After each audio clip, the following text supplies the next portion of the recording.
The Ohio Harness Horsemen's Association presents Ohio County Fair Racing.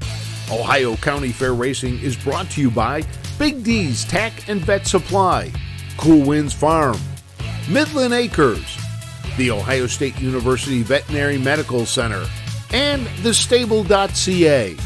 Now let's go trackside for all the action.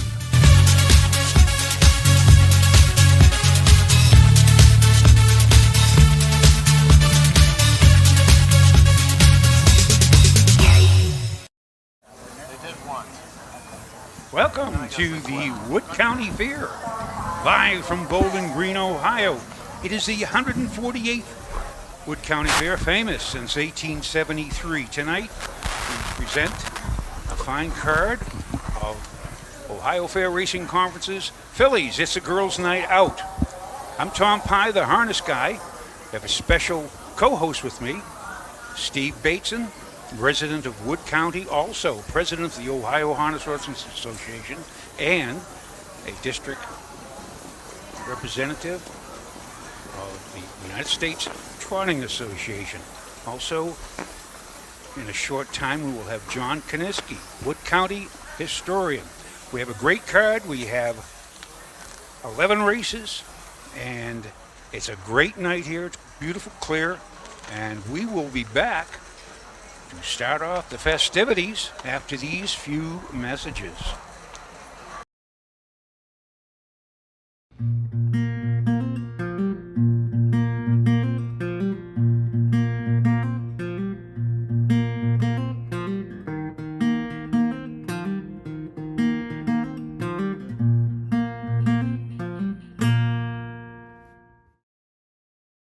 The history of the Wood County Fair, held in Bowling Green, Ohio, is anything but bland. Since the first fair in 1851, the Wood County Fair has seen several trials, tribulations, and wild attractions. The fair didn't see much stability in its early years, jumping from location to location. Aside from prize steers and homemade quilts, they held attractions unlike any other. Some records show that Wood County was a top-attended fair, with horses and buggies lined up just to pay the family's entrance fee. The H.G. Heinz Company even pressured the fair to change their date to avoid conflict with the tomato harvest. The famous ketchup company couldn't find enough employees to show up for work. From early on, harness racing was a featured event. Local newspapers reported that standardbreds packed people into the grandstand like sardines. Trotters and pacers weren't the only animals to ever hit the racetrack, though. In 1962, ostriches pulled drivers and sulkies. Today, the Wood County Fair hosts 2 days of harness racing as members of the Ohio Fair Racing Conference.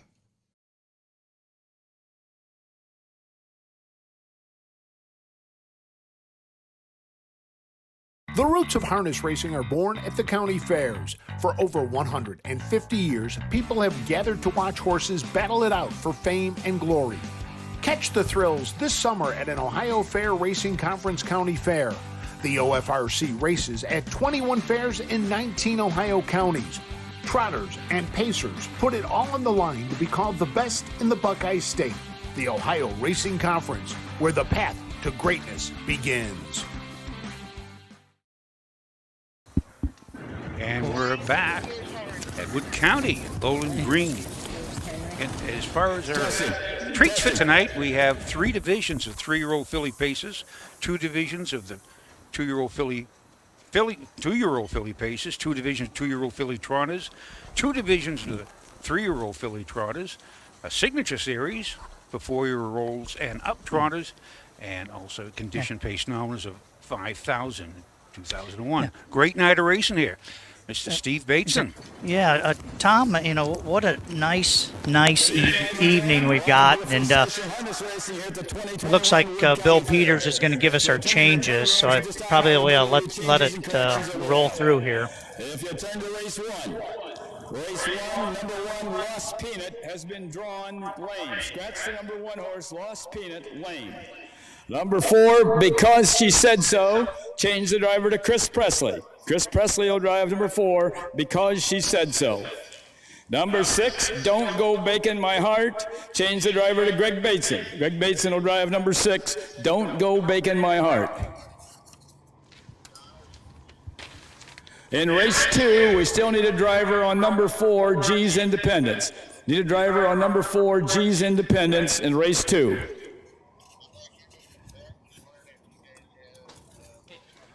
Race 3, number 1, Inside Screwball. Make the driver Pierce Henry. Pierce Henry will drive number 1, Inside Screwball, and we still need a driver on number 7, Fortunate Survivor. Turn to race 4. Race 4, number 2, Embraceable Jewel. Change the driver to Pierce Henry. Pierce Henry will drive number 2, Embraceable Jewel. Turn to race 5. Race 5, number 2, Cedar Point Beach. Make the driver Pierce Henry. Pierce Henry will drive number 2, Cedar Point Beach. Number 6, DT Body Rock has been scratched sick. Number 6, DT Body Rock is scratched sick.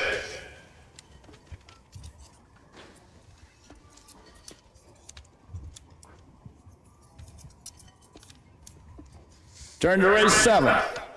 Race 7, number 4, Sophie's Candy. Make the driver Greg Bateson. Greg Bateson will drive number 4, Sophie's Candy. Number 5, Sister Said has been drawn late for Lasix. Number 5, Sister Said is drawn late for Lasix. Turn to race 8.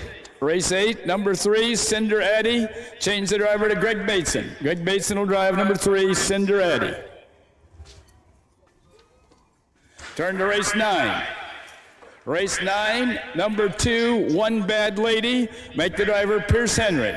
Pierce Henry will drive number 2, One Bad Lady. Turn to race 10. Race 10, number 2, Stormin' at Dawn. Change the driver to Don Harmon. Don Harmon will drive number 2, Stormin' at Dawn. Number 5, Wonderful Day. Change the driver to Kim Pluta. Kim Pluta will drive number 5, Wonderful Day. Number 6, Paragon Billy D. Change the driver to Phil Peden. Phil Peden will drive number 6, Paragon Billy D. Turn to race 11. Race 11, number 1, O'Grady's First Man. Change the driver to Don Harmon. Don Harmon will drive number 1, O'Grady's First Man. Number 3, Here's Hoosier Honey. Change the driver to Chris Presley. Chris Presley will drive number 3, Here's Hoosier Honey. Number 4, Houdini. Change the driver to Jason Merriman. Jason Merriman will drive number 4, Houdini. Number 6, Lady Anastasia. Change the driver to Kim Pluta. Kim Pluta will drive number 6, Lady Anastasia. Number 7, Fred's Princess. Change the driver to Skip DeMall. Skip DeMall will drive number 7, Fred's Princess. Those are the only changes and corrections that we have at this time. Well, there we go with our changes. Yeah. Again, Mr. Bateson, Steve. I'm guessing we'll have the national anthem as soon as I start to ask. Ladies and gentlemen, will you please stand for the playing of our You national are anthem? correct, sir.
Okay, let's play ball. So I've got the pleasure of visiting with, Tom called him historian. I don't know if that's accurate. You'll turn to race 3 in your program. Race 3 in your program. Number 7, Fortunate Survivor. Make Don Harmon. Don Harmon will drive number 7, Fortunate Survivor. Your attention to the barn. Start hooking your horses for race 1 and bring them on out. Remember, we parade the right way of the track here. We parade the right way of the track, so bring your horses out and keep them there on that last turn, and you'll parade the right way of the track, just like you did at Oak Harbor. I can't out-talk Bill Peters. A lot would say I could give him a run for his money, but he's got a louder mic than me. But really have a nice pleasure here to talk to another former OHHA president, John Koneski, from Pemberville, Ohio.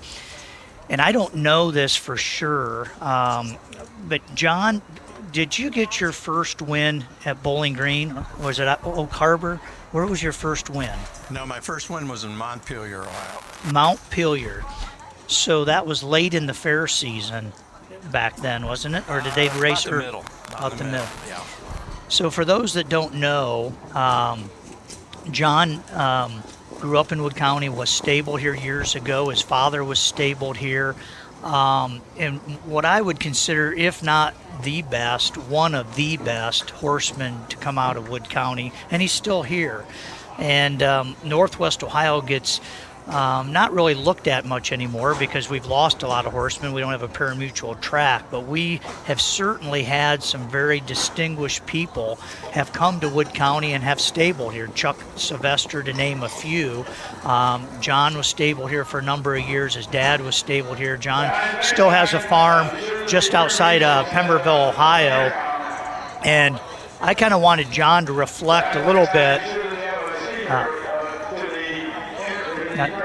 on some of your memories of this place here. I know you've got a lot of good ones, a few not so good ones, but I wanted to reflect maybe on some of the good memories you had of Wood County here. Well, I guess just basically, starting out here, I can remember when Chuck Sylvester was training here. He was starting out at about the same time I was, and we were both basically learning how to put a harness on a horse. He has gone on to great fame and fortune since then.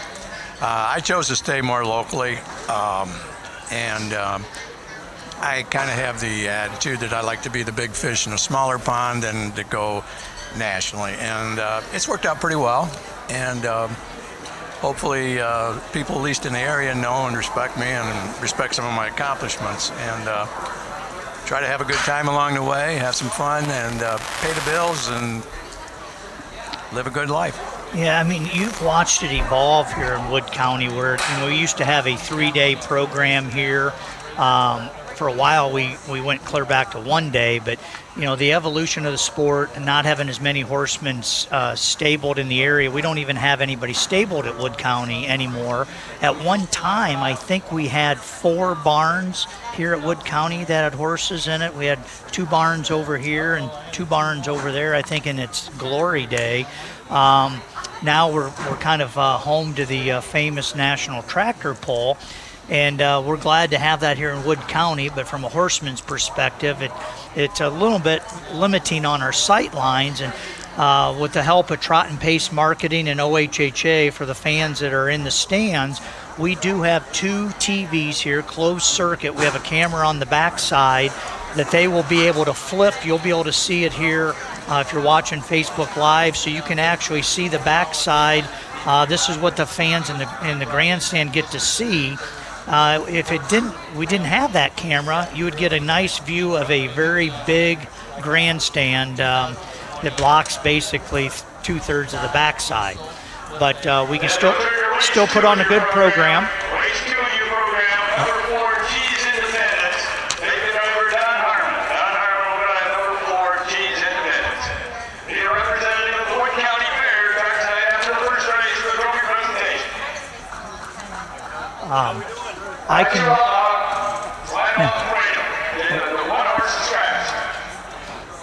So it looks like Bill's going to do the post parade here directly. I want to hop in right now. For you folks at home, you want to follow around our program, get a free program at ohha.com. Look down, scan down the middle of the page, you will see free programs, and you can see what all the action is. And here they are for the post parade. at Wood County.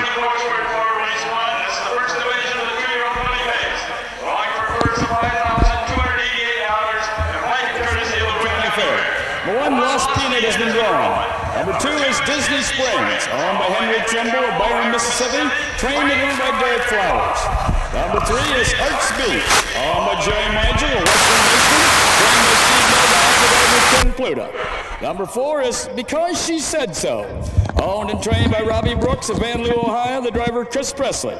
Number 5 is Hard to Handle, owned by Eugene Schraubin of Portland, Michigan, trained and driven by Marvin Kraft. Number 6 is Don't Go Baking My Heart, owned by Randy Forker of Paulding, trained by Bruce Forker, the driver Greg Bateson. Horses will take one long score and go to the gate. Mute your windows, closing in 4 minutes. I think you're on, John. Yeah, I think, yeah. Say something. Say a few words of wisdom for us. That's a stretch right now. It's a beautiful day. Yes, it is. John, we're racing in Wood County. Bill and I, Peters, had a disagreement on this. He said that we only went 6 wide here once, and I disagree. Do you remember going 6 wide more than once here? Oh, yeah. Yeah, Bill said we only ever went 6 wide here once. I said, Bill, we went 6 wide several years. Oh, absolutely. And we had a hub rail. Yeah, when I was first driving, most of these county fair tracks were 6 wide. And then we kind of came to our senses a little bit with removal of the hub rail, and instead of squeezing everybody in, we went to 5 wide, which makes much safer racing. And I think it was a great improvement. But many years ago, we raced 6 wide all of the time. And John, did we ever double stack a complete field? Was 10 the max we ever had here? I am not sure about here, but I do remember racing in a 2-year-old colt pace at Wauseon, Ohio, and there were 2 complete tiers of 5. Yeah. And that was a little scary going into that backstretch. It only scores about 4 wide. Incidentally, tonight the number 6 starts from the 2nd tier. Yes. And that means 1 through 5 along the behind the gate, and number 6 is trailing 1, 2, 3, whichever. That's in the 2nd tier. That's correct. You can, when you are in the trailing position and there are no other trailers, you can choose whichever horse you would like to follow out of the gate. Yep. The 1 is scratched. 1 is scratched, so the 2 will move into the 1 spot, but the 6 cannot move into the 5 spot. Has to stay in the 2nd tier.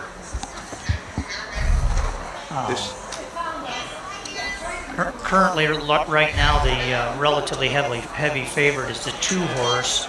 A little bit of wagering. I mean, we haven't had wagering at Wood County, I think, for at least 4 years. I saw lining up down the backside on the gate. Disney Springs are moving at the rail. In comes Arts Beach, Because She Said So, with Hard to Handle on the outside in the 1st tier. 1 trailer, Don't Go Baking My Heart. There as they go in. They're at the post. Starting gate is rolling now. As they go in behind the gate, the 2 is, as Steve said, the heavy favorite. And that would be coming off a mile and 156 and 4 at Northfield, just on the 30th. This should be a quick race tonight for the start out at the Wood County Fair here in Bowling Green, Ohio. Your announcer, Mr. Bill Peters.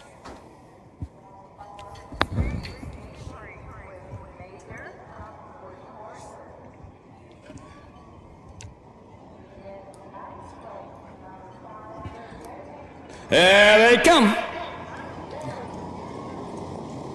They're off and pacing us. Disney Springs going out after the early lead along with Arts Beach. At the rail 3rd is Don't Go Baking My Heart. On the outside 4th is Because She Said So. And the last horse is Hard to Handle. As they make the turn now to head down the backside to race over toward that quarter-mile mark, Derek Flowers has Disney Springs on top by a length and a half. Pacing 2nd is Don't Go Baking My Heart, driven by Greg Basin. In their 3rd, that is Arts Beach, driven by Kim Pluto. 4th is Hard to Handle, driven by Marvin Kraft. And the last horse is Because She Said So, driven by Chris Presley. As they race around that upper turn to come down past the stand for the first time, it is still Disney Springs with the lead. Racing in their second, that's Don't Go Breaking My Heart. In their third, that's Arts Beach. First quarter was paced in 30 2/5 seconds. As they come down to the half-mile mark, that's still Disney Springs with the lead. Don't Go Breaking My Heart in their second. Up on the outside third is Arts Beach. Fourth is Hard to Handle, and racing fifth is Because She Said So. Past that half-mile mark, that is still Disney Springs with the lead. On the outside second now is Arts Beach. The first half was in 58 seconds. As they round the turn now to head down the backside, a race over that 3/4 mile mark. It is still Disney Springs with the lead. Racing in there second, that's Arts Beach. Up on the outside third is Hard to Handle. Fourth is Don't Go Breaking My Heart. Moving up fifth now is Because She Said So. Past that 3/4 mile mark, that's still Disney Springs with the lead. About 3.5 lengths back second, that's Arts Beach. Third now is Hard to Handle. Moving up fourth is Because She Said So, and the last horse is Don't Go Breaking My Heart. As they turn for home, that's Disney Springs by about 4 lengths. Arts Beach pacing in their second. Third is Hard to Handle. That's Disney Springs and Arts Beach. It's going to be Disney Springs, and here they all come. Arts Beach up for place, up for show is Hard to Handle.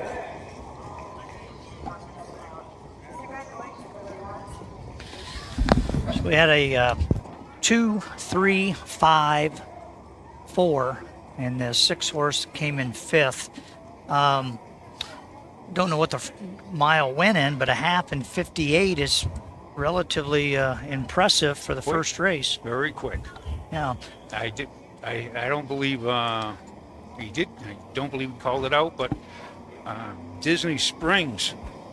She that was her third win in 7 starts, 1 win in 3/3. She was well worth the $9,000 they paid for at the Buckeye Classic.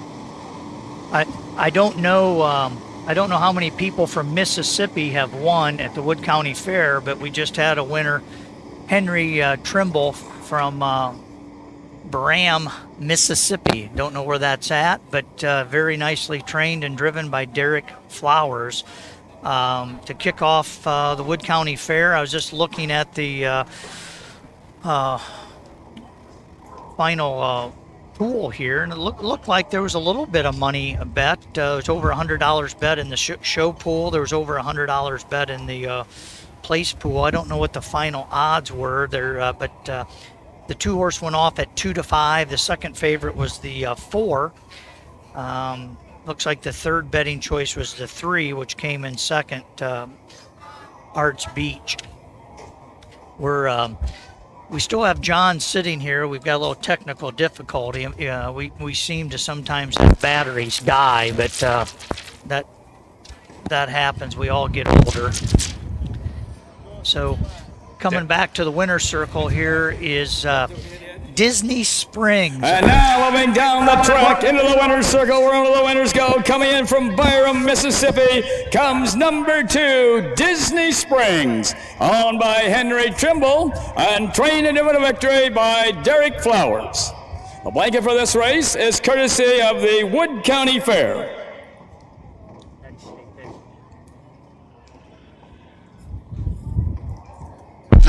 Nice to see all the blankets lying out behind the winners. That's a big hand here for Derek Flowers and Disney Springs, the winner of race 1.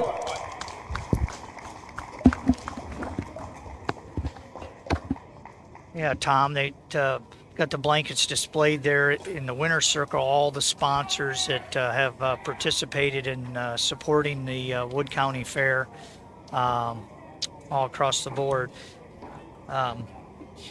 Tom, I'm going to hand my headset to John. That's a good idea. And we'll let John visit a little bit with you.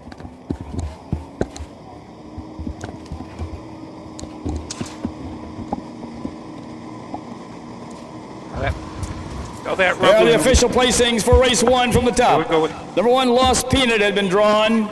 Number 2, Disney Springs was the winner. Number 3, Arts Beach was second. Number 4, Because She Said So was fourth. Number 5, Heart to Handle, was third. Number 6, Don't Go Breaking My Heart, was fifth. Time of the first quarter was 30 and 2/5.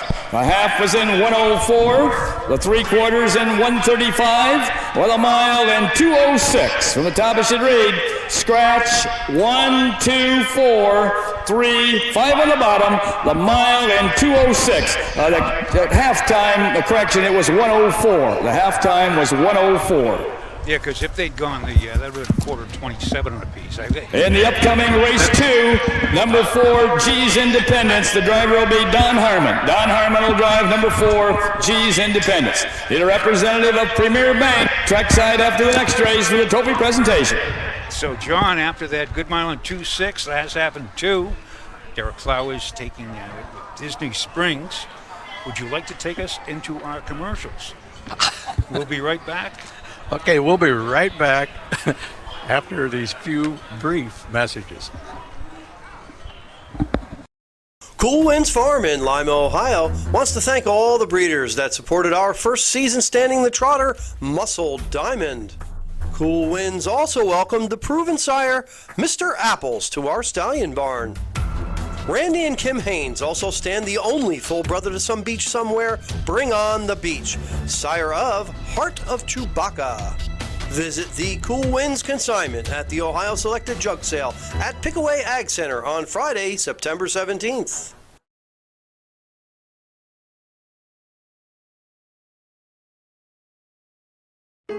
Your animals provide unconditional love. When they hurt, you want the best care available to help them enjoy life again.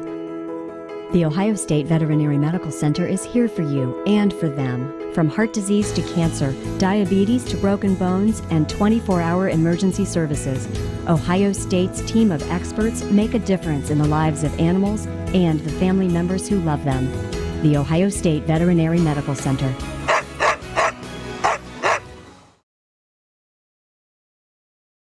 Bow River Jewelry has been the premier designers of sulky jewelry for more than 30 years. We incorporate today's fashion designs to create a unique piece of jewelry only found at Bow River. Visit bowriverjewelry.com today. And we're back at the Wood County Fair from Bowling Green, Ohio. Beautiful day here. It is now coming up to the second race, a 2-year-old filly trot going for purse of $5,468.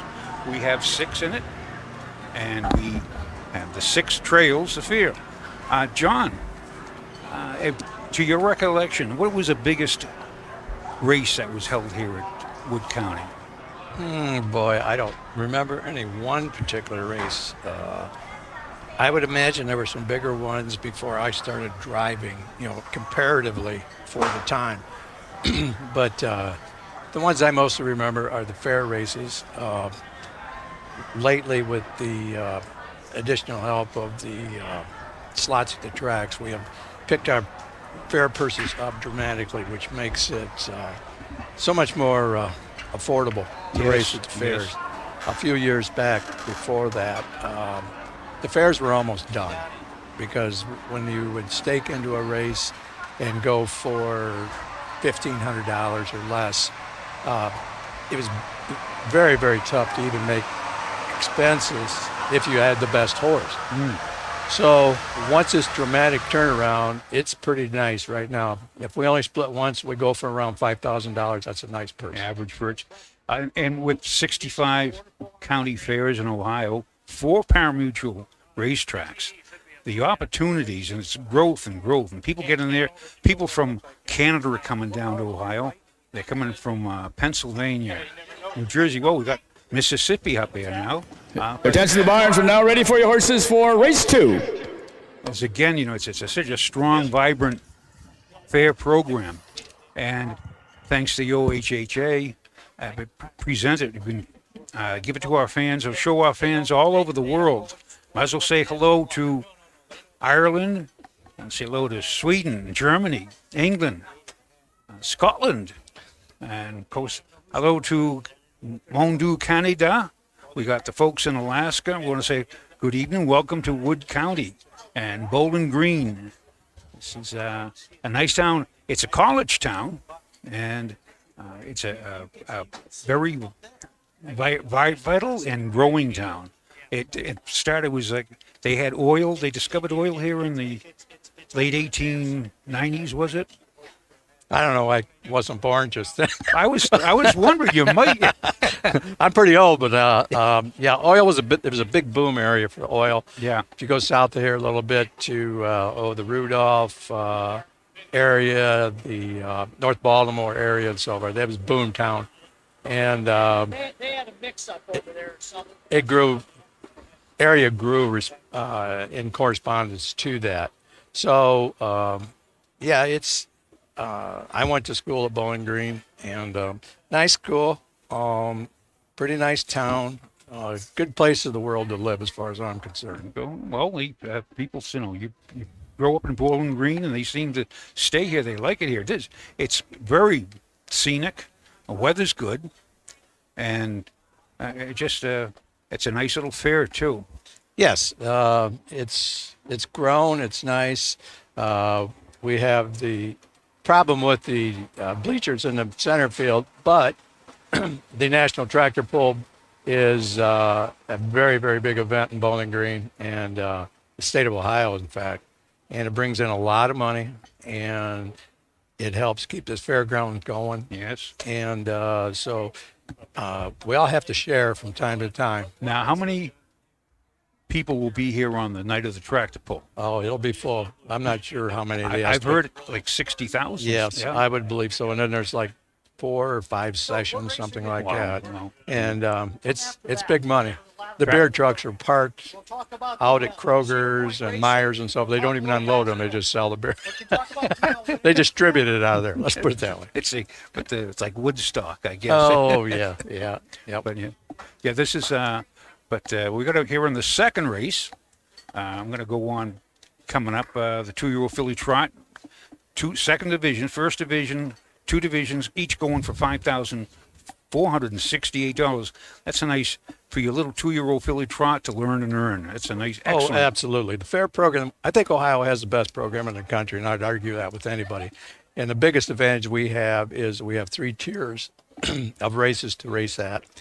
We have a fair system that is extensive, and we race for nice money now, and you can actually teach a young horse how to be a racehorse. Yes. The 1-2-year-old trotter that I got, I've been very careful with him, and he gets a little better every week, and I'm able to train and teach him to be a racehorse through the county fair system. I don't have to throw him to the wolves right away and then maybe break his heart and ruin him as a racehorse. And a lot of people realize that if a horse gets beat, if you've seen the movie Seabiscuit, and how they taught him to get beat, and it took the heart right out of him. And that's what will happen if you keep on putting a horse in too tough, and they get beat all the time. They will lose their heart. They'll just get discouraged, just like a kid going out to play baseball. Yes, horses are very intelligent animals, and we don't give them enough credit for that. And they learn to win. They learn to like to win. And a horse that is used to winning will sometimes race way above his head just to win that race. If you look at some of the older horses, the old class horses that will be in, say, some of the Signature Series races. Let's start putting postward here for race 2. If This they is are the in first division contention, of the 2-year-old filly trot. Going for a purse of $5,468 and a blanket courtesy of Premier Bank. they'll Number find a 1 way is to win. PLS What a Dream. Owned and trained by Sandra Hennessy of Grand Blanc, Michigan. The driver is Ed Hennessy. Number 2 is Mount Bella. Owned by Darren Henry of Lipsick. Trained and driven by Pierce Henry. Number 3 is Too Sweet to Kiss. Owned by James Bender of Garrettsville, Ohio. Trained by Mike Sweeney. The driver, Chris Presley. Number 4 is G's Independence. Owned by Rebecca Glassford of Crystal River, Florida. And Marshall Macon of Bell, Florida. Trained by Jim Mullenix. The driver, Don Harmon. Number 5 is Icelandic Star, owned by Jerry Meigel of Westland, Michigan, trained by Steve Novak, the driver Kim Pluta. And number 6 is U-Zig Isaac, owned by Chris Beaver of Radnor, Don Robinson of Cardington, and the Blue Streak Boys stable of Archbold, trained and driven by Chris Beaver. Horses will take one long score and go to the gate. Neutral windows closing in 4 minutes. Mr. Bateson, let's go over the field. Yeah, we got a nice field here. This is kind of a wide open race. I thought in looking at it, you've one horse, What the Hill, coming down from Michigan, Ed Hensley. This horse actually raced at a Michigan fair last start and came in second. But prior to that, it raced at Tiffin, came in second, trotted in 2.6. Appears to have a little bit of gate speed. Qualified very nicely at Northfield in 2.3, and then raced in the Buckeye Stallion series and made a break. You've got a couple other horses. The 2-horse Mount Bella, trained and driven by Pierce Henry, Leipzig, Ohio. Trains over at Ottawa. He trains this horse for his father, Darren Henry, who happens to be I believe the principal at Leipzig. Horse is 4 for 4 hitting the board, 2 wins in 2 seconds, and won a real nice mile at Oak Harbor, 2.6, was second at Marion, and started the year off winning both at Ottawa and at Paulding. So I think the betting public is going to look strongly at the 2 and the 1 in this race. But you've got Chris Beaver coming up from the Delaware area, and anytime Chris Beaver shows up at a track, their horses are generally very competitive. This particular horse is an Uncle Peter 2-year-old filly out of a Muscle Hill mare that it's had 3 starts this year. It's had some issues, made a break. Last start at Northfield, came in 7th. Prior to that was in the Buckeye Stallion series and started the season. Attention horsemen, be sure to have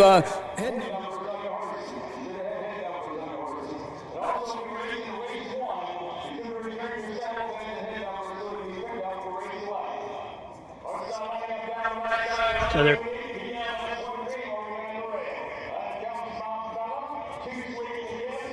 Independence with Icelandic Star on the outside in the first tier.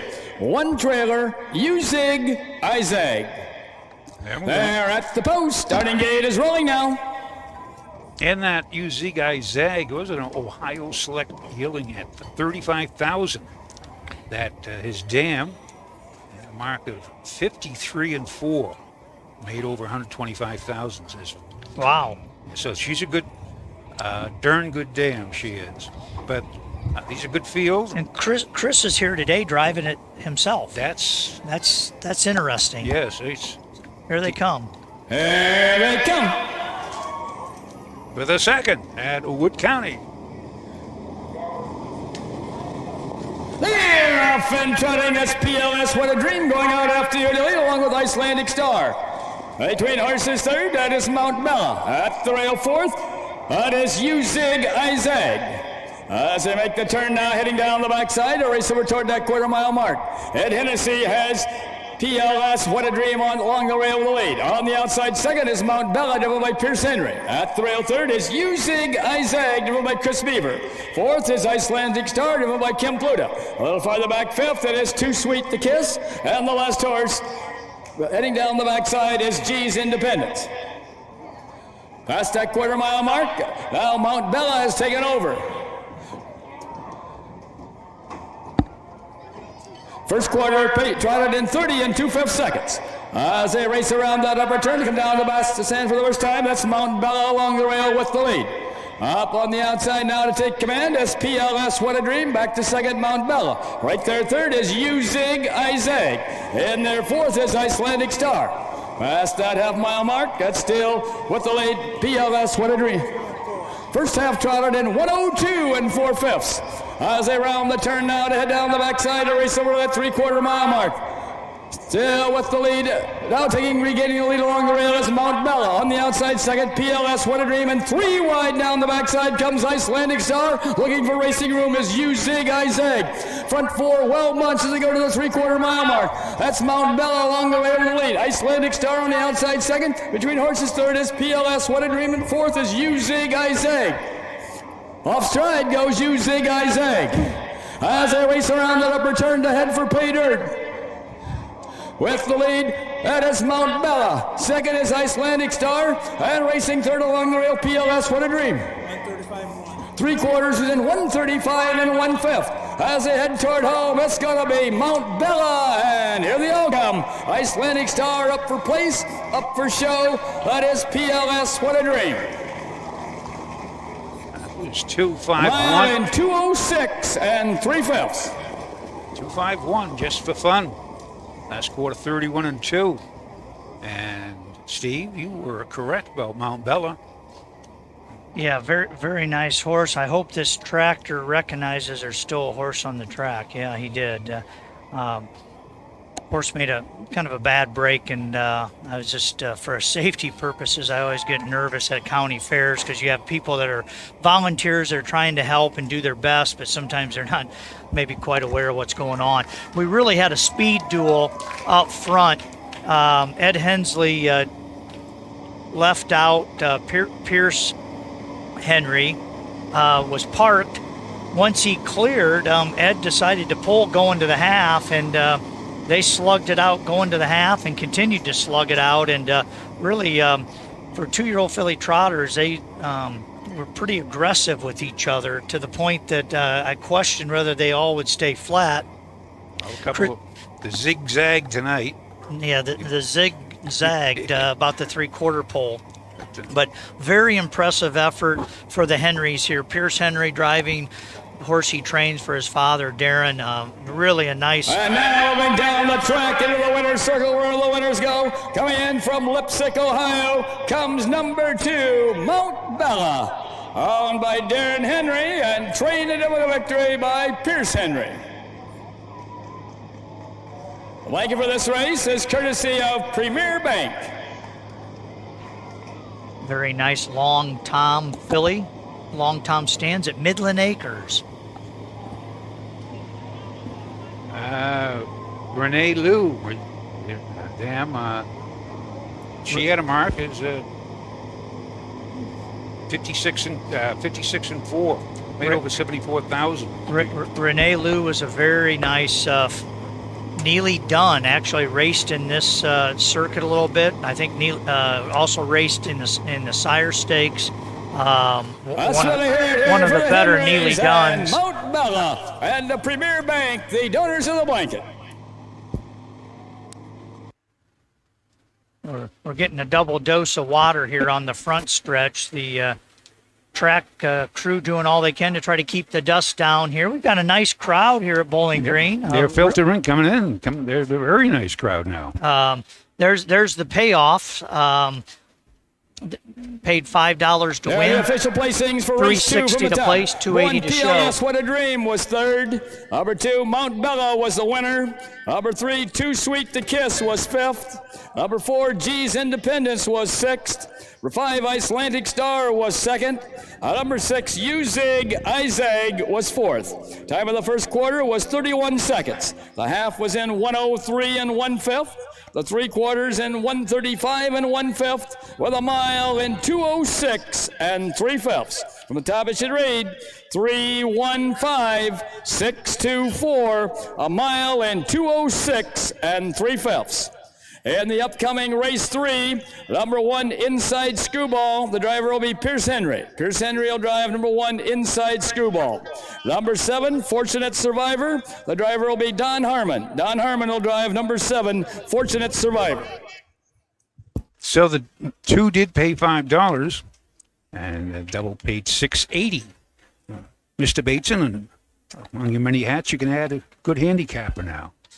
I don't know about that. I mean, I will share something. I made my first wager at the Wood County Fair, and I don't remember if I was 12 or 14, but I used to have a runner that would wager for me here. And in fact, he is here today, and he was a longtime sports writer of the Sentinel Tribune. His name's Jack Carl.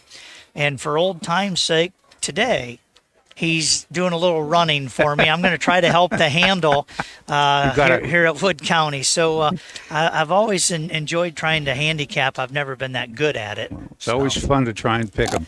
And on that note, we will be back for the 3rd race here at Wood County Fair. It is the 3-year-old filly pace. This is the first of 3 divisions, each going for $3,745.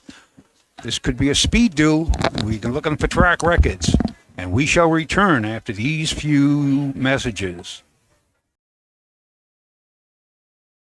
For over 50 years, Midland Acres has provided top-quality Ohio-bred colts and fillies. As a third-generation farm with 500 acres of pasture for breeding to boarding and on-site veterinarian care, we understand the importance of delivering well-cared-for and well-mannered yearlings. Visit us September 17th at the Pickaway County Fairgrounds and get in the winner's circle with the yearlings by Fear the Dragon, Yankee Cruiser, Pet Rock, and Long Tom.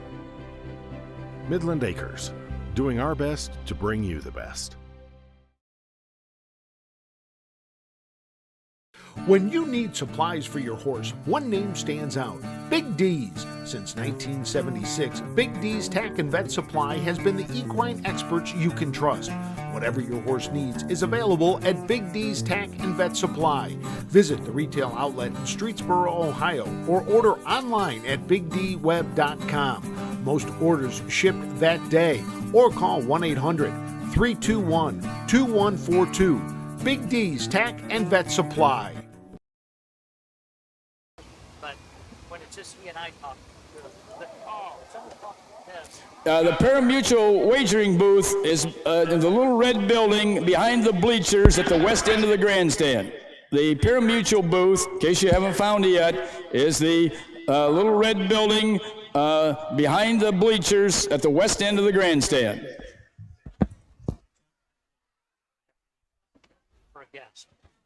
We're back at the Wood County Fair here in Bowling Green.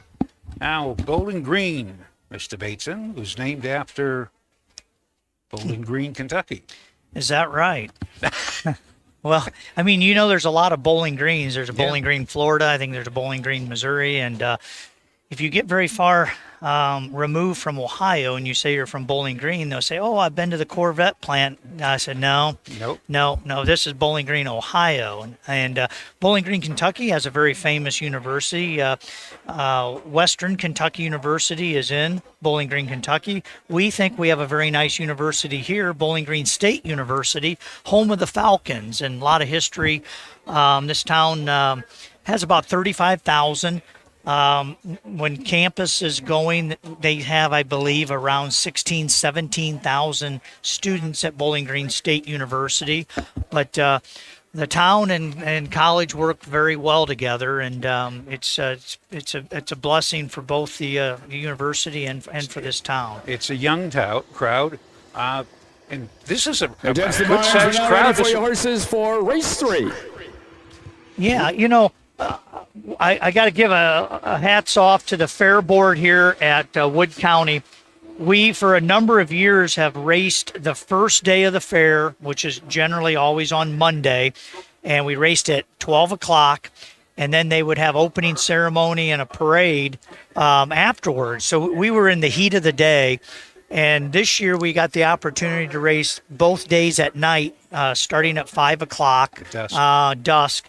And really, yesterday's activities on the track really helped to kind of pack it down a little bit. Yeah. And I'm not seeing it cup out as bad. I think the track will get better as the night goes on, and I think it'll be even better tomorrow. So we're really excited to have pari-mutuel wagering back and to be able to race at a time that people can come out and watch, get off of work and come to the fair. Come out and have a good evening. Yeah, we got a good card tomorrow. 11 races tomorrow as well.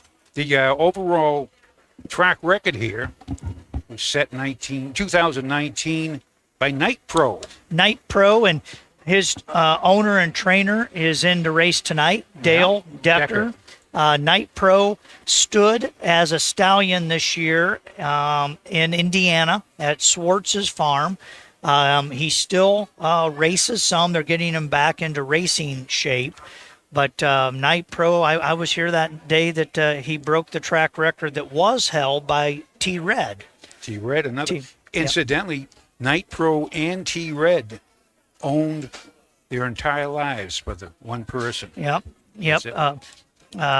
Night Pro has some local ties. Night Pro is out of a mare, I think, named Midnight Jewel, which was owned locally in the, I think, a woman from the Toledo area.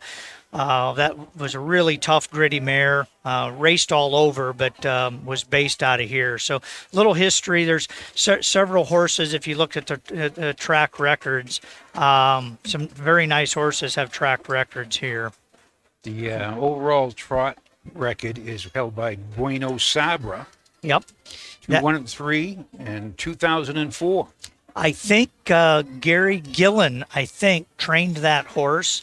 I won't swear to it, but I think Mark Hedworth drove Bueno Sabra that particular day. But, looking down the records, I won't point this out, but I will point it out. The 3-year-old filly trot track record was by a horse named Azari, and that was owned by Steve Bateson. What, the one you had your finger on right there pointed out? Right. Okay. Right. A horse I owned with Lee Newcomer. But, looking at this next field, and I think that's what, most people on the broadcast are thinking about this next race, 3-year-old filly pacers, and it's a pretty darn good field of pacers. I kind of pointed out Dale Decker earlier. Dale's got one here, the 3-horse. Bonita Joe, which is another horse with the dam that raced Let's get them together. Draft Bunny. But this World of Rock and Roll won its last start at Tiffin in 157-2 with Dale driving.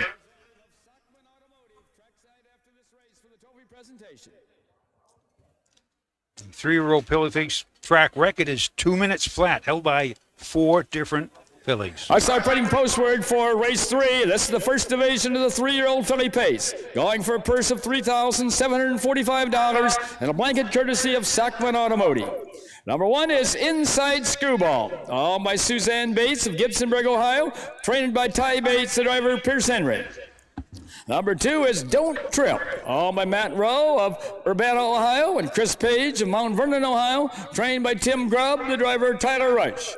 Number 3 is Bonita Joe, owned by Jeff Grimes of Erie, Michigan, trained and driven by Dale Decker. Number 4 is Graney, owned by Stelton Govan of Lincoln, Texas, trained and driven by Kim Pluta. Number 5 is Hang On Cowgirl, owned by Mike Metters of Pataskal, Ohio, and Jerry Summers of Pickerington, Ohio, trained by Mike Metters, the driver, Chris Presley. Number 6 is Love Is Hill, owned by DNR Racing Stable of Benton, Kentucky, trained and driven by Derek Flowers. Number 7 is Fortunate Survivor, owned by M3 Racing of Sugar Creek, Ohio, trained by Mike Sweeney, the driver, Don Harmon. Horses will take one long score and go to the gate. Mute your windows, closing in 4 minutes. Wager early and avoid the long lines. And looking at these 3-year-old fillies, the 2 is owned by Matt Rowe and Chris Page. Yeah, it would have been really entertaining if Chris would have been here tonight. Chris Page, one of the premier drivers in the state of Ohio, does an excellent job, drives a lot of stake horses, but owns this horse, and it's trained by Tim Grubb. I believe this horse is trained in the Delaware County Fairgrounds. Yes, it was. Very nice looking Nob Hill High filly. Nob Hill High stood at Scott Hagemeyer Farms. I think they may have retired him now, but looks like a horse that shows some good speed. Did race in the Buckeye Stallion Series at Scioto.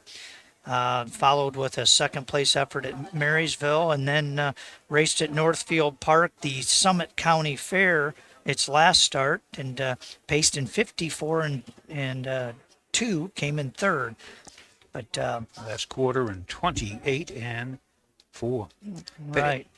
I think it's this will be one of the better races of the day. I think you could easily make a case for multiple horses in this, and I was waiting for the updated odds, but local horse here, Tyler Bates. This horse is owned by his wife, Sue Ann Bates, from Gibsonburg, Ohio. That's the adjacent county to Wood County. Inside Screwball has the 1 hole, Pierce Henry driving, and this horse didn't race last year, so it's a little disadvantage when you're racing a 3-year-old that did not get the opportunity to race at 2. So it does have 13 starts, and it appears Ty is working out the kinks, and it has gotten 2 third place efforts Wait, this please year. close the draw gates. Please close the draw gates. They're starting to move in behind the gate, but really nice crowd tonight. I'd be curious to see what the lines are like for wagering, but it's great to see here at Wood County to have people in the stands enjoying the races. Also lining up down the backside on the way to the gate. Inside Screwball moving at the rail. And comes Don't Trip, Bonita Joe, Greeny with Hang On Cowgirl on the outside in the first tier. 2 trailers, Love is Hill, and Fortunate Survivor. They're at the post. Starting gate is rolling now. This is the best crowd I've seen at Wood County here at Bowling Green in Ohio. It's a nice, good move to the 5 o'clock post time. I'm out of the hot sun into the heat of racing. Here's the third 3-row Philly Pacers from Bowling Green, the Wood County Fair. They're at the top of the stretch. Here's Bill Peters with the call. There they come.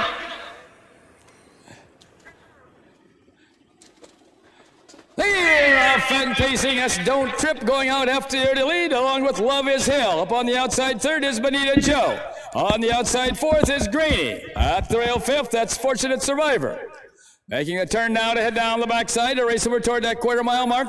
Derek Flowers has Love is Hill on top by 2 lengths. Racing in their second is Don't Trip, driven by Tyler Rice. And their third is Bonita Joe, driven by Dale Decker. Fourth is Fortunate Survivor, driven by Don Harmon. Fifth is Inside Screwball, driven by Pierce Henry. Sixth, it is Hang On Cowgirl, driven by Chris Presley. And the last horse heading down the backside is Greeny, driven by Kim Pluta.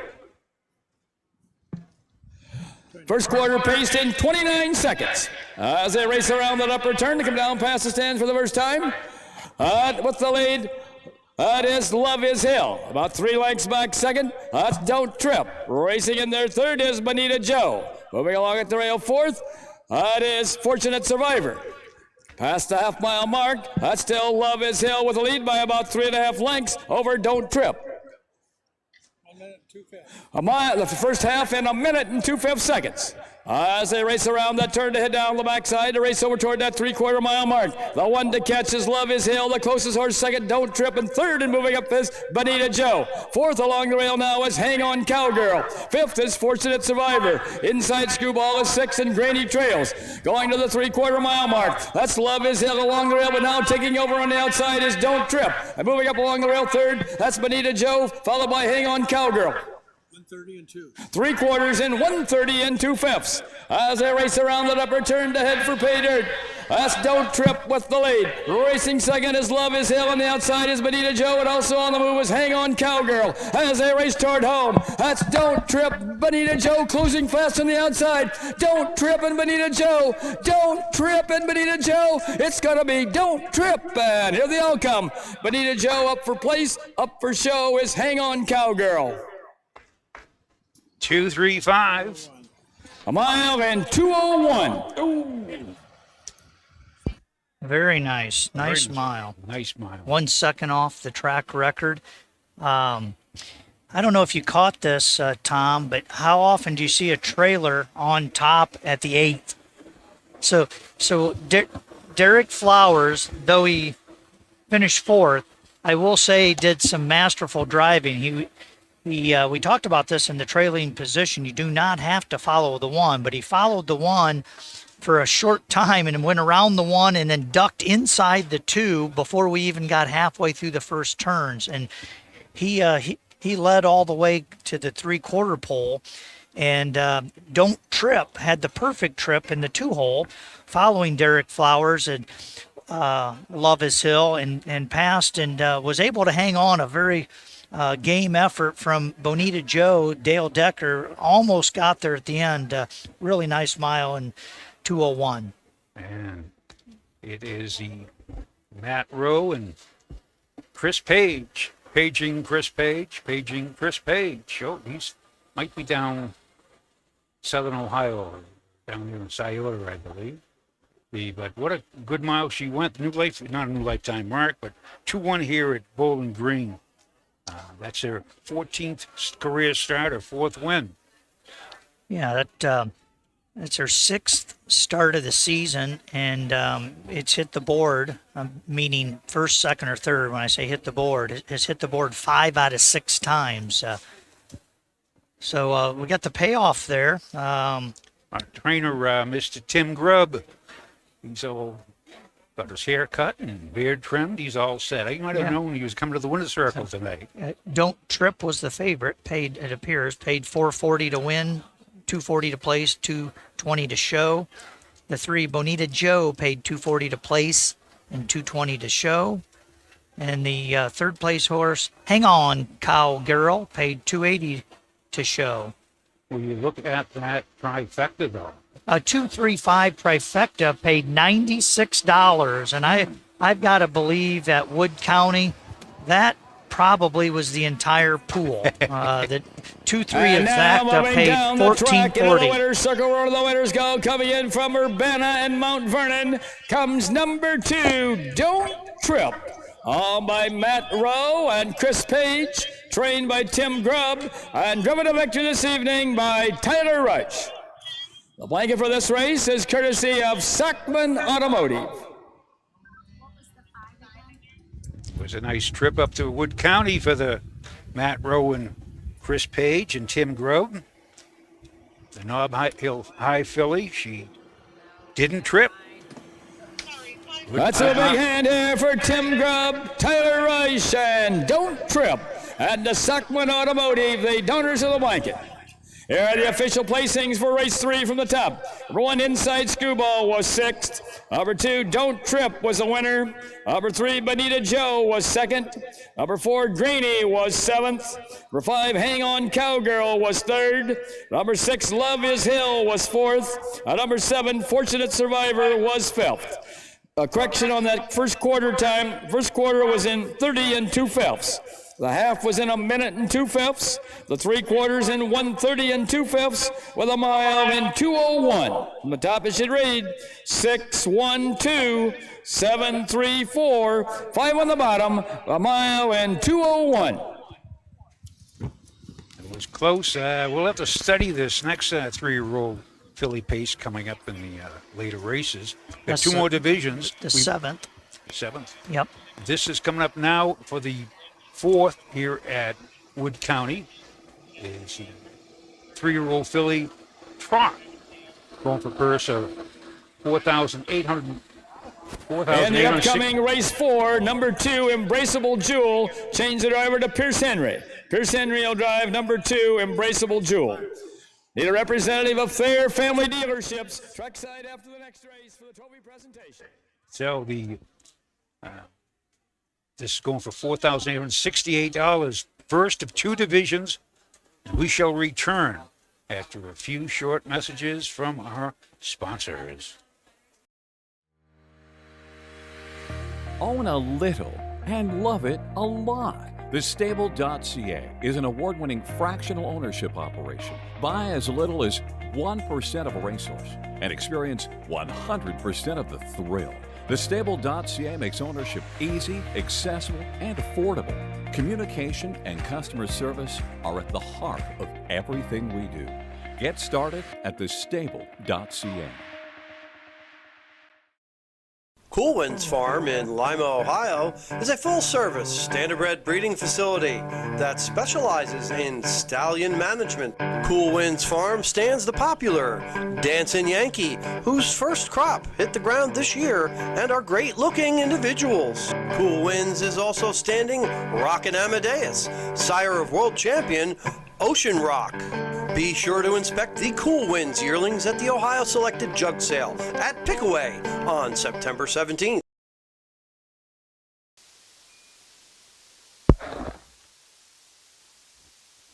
We are back at the Wood County Fair here in beautiful Bowling Green. Now, this is going to be, Mr. Bateson, this is going to be a good trot. Because there's an overlay in the field, I believe. For sure. Chris Beaver's got a horse in this race that has raced at a high level. It's raced in the Sire Stakes. It's made just shy. With any luck today, it'll be over 100,000. It made $49,800 last year, and it's made $49,246 this year. It's got 13 starts, 3 wins, 3 seconds, 2 thirds. Took a mark of 156-2 at Miami Valley earlier this year. Very nice Triumphant Caviar filly. Sandra Burnett and Chris Beaver own this horse. B.J. Roberts, which works for Chris Beaver, will be driving this horse. And really, it will probably take some handicapping, like maybe spotted him on the straightaway. It really should not be a very competitive race, but I'm intrigued with these other 3 horses. They're all going to have an opportunity in a small field to make a little bit of money because they're all going to get checks, assuming they finish. Second place is 25%. Third place is 12%. Fourth place is 8%. You might say, well, what's going to happen to fifth place money? Fifth place money will go to the winner today.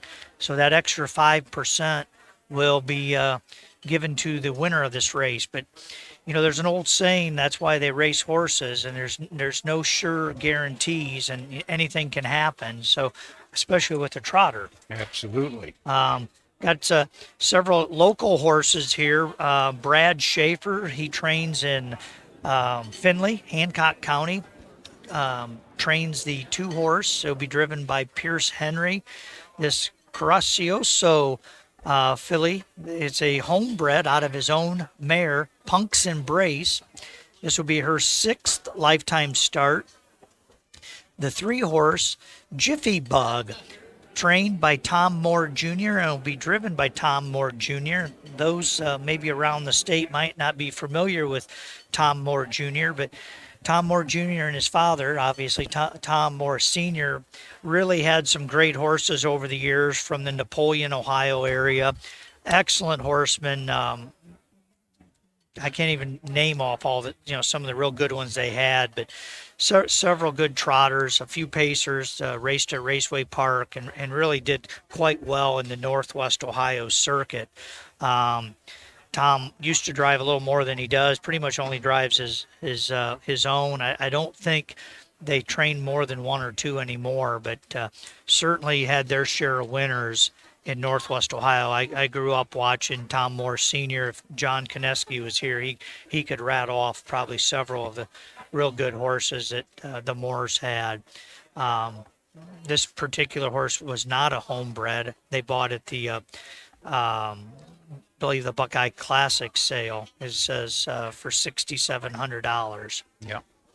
Now, this Bob Rowland's Wishful Mind. Bob getting a reputation, pretty good man with a trotter. Yes, he is. He'll be in later tonight with a very good trotter in the Signature Series, I Get It. We'll talk more about I Get It, but Bob, a Michigan Invader today, coming down with this horse owned by William Marquise from Rockford, Michigan.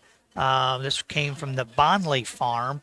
This Wishing Stone filly was pretty competitive last year. It won 7 out of 13 starts. It took a mark of 203 at Northville.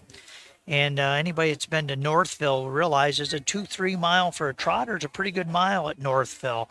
Looks like this horse has primarily been racing recently at the Michigan Fair Circuit. It's had recently a 3rd at Fowlerville. And prior to that was 2nd at Hastings, and before that was 3rd at Big Rapids. And I'm looking at Tom thinking, I wonder how he knows that. I used to live in Michigan, Tom. I didn't know that. Yes, when I graduated, I lived in Grand Ledge, Michigan, right out of college. And Michigan had quite a very good fair circuit back then, a really good program. And due to some unfortunate circumstances, the Michigan program has kind of been on the decline, and hopefully they can get things turned around with a little help. And there's still some nice fairs up there, Hillsdale, nice fair, and a few others. But Michigan horsemen are tough. They've hung in there through some tough times. I would look for that filly if it could come back to last year's form. Maybe you could give this 4-horse a good run. Maybe For a purse of $4,868 and a blanket courtesy of Thayer Family Dealerships. Number 1 is Wishful Mar, owned by Bill Marquis of Rockford, Michigan, trained and driven by Bob Rowland.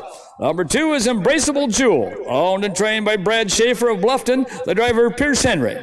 Number 3 is Jiffy Bug, owned, trained, and driven by Tom Moore Jr. of Napoleon. And number 4 is Ozma, owned by Sandra Burnett of Wilmington, Ohio, and Chris Beaver of Radnor, Ohio, trained by Chris Beaver, the driver B.J. Roberts. Horses will take one long score and go to the gate and mute your windows, closing in 4 minutes. His rocks, it's digital, but it don't save the splits. Short field, we only have win in place wagering for this one, but they do have a what I would call a mid-race daily double, I think. So this would be the 4th and 5th race tied together for this upcoming race. This is, as you said, they just went in place. Could be a cold exacta there with Ozma and Wishful Mar, but.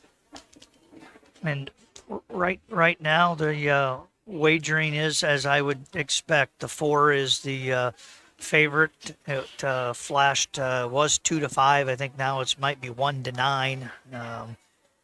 And the one horse is 7-2.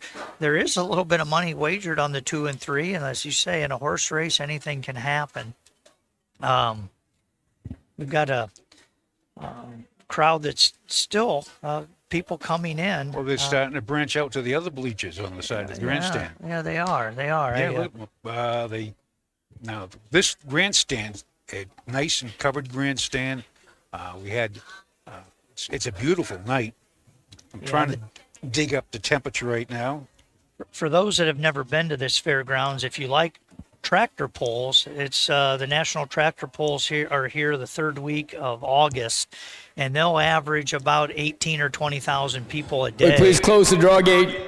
And it's quite a sight if you like tractors, or you like to people watch. There's a lot of people watching goes on. I'll just leave it at that. So horses making a long turn here, getting ready to go to the gate. I think the thing that I would point out at these fairgrounds is every track has some uniqueness. And I was at Eaton on Sunday, and that track is about like Martinsville Speedway, 2 long straightaways and 2 tight turns. Bowling Green, on the other hand, are pretty wide sweeping turns, very similar to Delaware. The straightaway is not that terribly long. Also lining up down the backside on the way to the gate. Wishful Mar a little bit at the rail. Then comes Embraceable Jewel, Jiffy Bug with Ozma on the outside. There at the post. Starting gate is rolling now.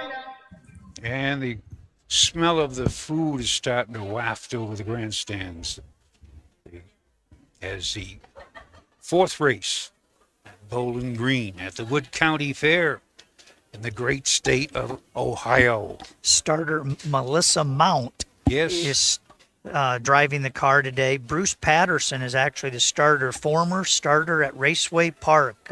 Bruce is from Maine. I know. You know that. Yes, we know everybody up there. Yeah. Yeah, but Bruce Patterson, yep. In fact, they were just asking. There they come.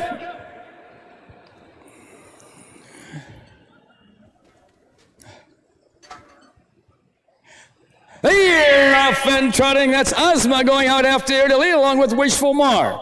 And their 3rd, that is Jiffy Bug. Off stride 4th is Embraceable Jewel. As they make the turn now to head down the backside, a race over to that quarter-mile mark, B.J. Roberts has Ozma on top by a length and a half. Trotting 2nd is Wishful Mar, driven by Bob Rowland.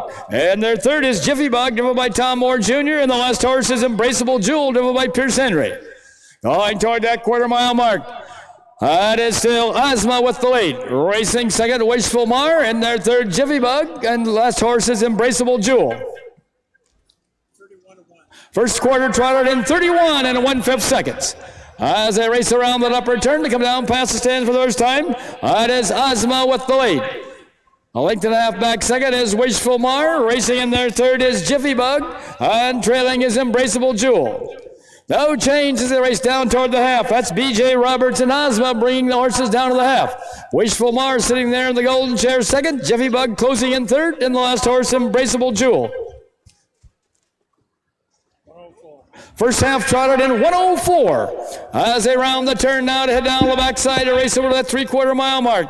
The one to catch is Osman. The closest horse second is Wishful Mar. Right there third is Jiffy Bug. And trailing is Embraceable Jewel.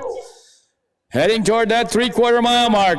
That's Ozma now by about 2.5 lengths over Wishful Mar. Jiffy Bug still trots in there third, and Embraceable Jewel trails. Past the 3/4 mile mark. That's Ozma now by 3.5 lengths over Wishful Mar.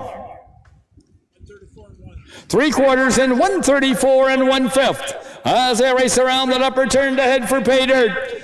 That is still Ozma with the lead. 4 lengths back second, Wishful Mar, and Jiffy Bug trots third as they head for home. That's Ozma and Wishful Mar. Ozma and Wishful Mar. It's going to be Ozma wire to wire, and here the outcome. Wishful Mar up for place, up for third. It is Jiffy Bug.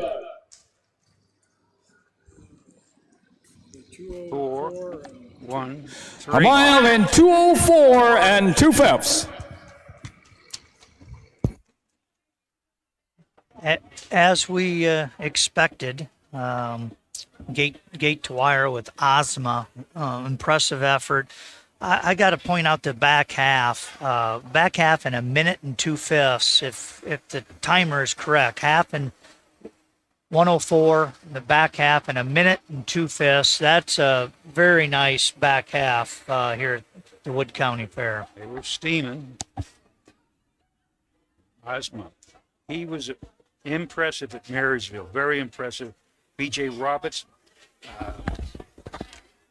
gets along with them very good, I think. Yeah, this is a homebred filly. Sandra Burnett, Wilmington, Ohio, is the breeder on this horse. And if I'm not mistaken, this mare has had several very nice offspring. I don't have that in front of me, but I recognize this mare. She was a Pilgrim's Taj, and I think she raced herself. Pilgrim's Taj stood in Ohio for a short period of time, and then I think was exported. But nice effort from the Chris Beaver stable. This puts this filly now over $100,000 lifetime. All in Ohio. And now moving down the track into the winner's circle where all the winners go. Coming in from Wilmington and Radnor comes number 4, Ozma. Owned by Sandra Burnett and Chris Beaver. Trained by Chris Beaver. And driven to victory this evening by B.J. Roberts. The blanket for this race is courtesy of Thayer Family Dealerships. Get the official times, the official finish. Thayer Ford is a sponsor of this blanket. They own several car dealerships here in town and really do support harness racing and the Wood County Fair. The Fair family has multiple car dealerships and long-time residents of Wood County and good supporters of the Wood County Fair. That's a big hand here for B.J. Roberts and Ozma and the Thayer Ford, the donors of the blanket. Here are the official placings for race 4 from the top. Number 1, Wishful Mar was second. Number 2, Embraceable Jewel was fourth. Number 3, Jiffy Bug was third. And number 4, Ozma was the winner. Time of the first quarter was 31 and 1/5. The half was in 1:04. The 3/4 in 1:34 and 1/5. With a mile in 2:04 and 2/5. From the top it should read 2:43. 1 on the bottom. The mile in 2:04 and 2/5. Now, an excellent last half in a minute. In the upcoming race 5, number 2, Cedar Point Beach. The driver will be Pierce Henry. Pierce Henry will drive number 2, Cedar Point Beach. And number 6, DT Body Rock has been drawn. Scratch the number 6 horse, DT Body Rock, out of race 5.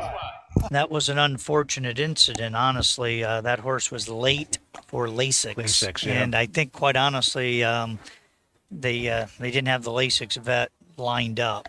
A lot of the fairs don't have LASIK vets. They do have a state vet that will draw blood after the races for those that don't know this, but you're generally required to, the trainer to have a LASIK slip and have a veterinary administer that on your own. Some fairs do have a LASIK vet, but many do not.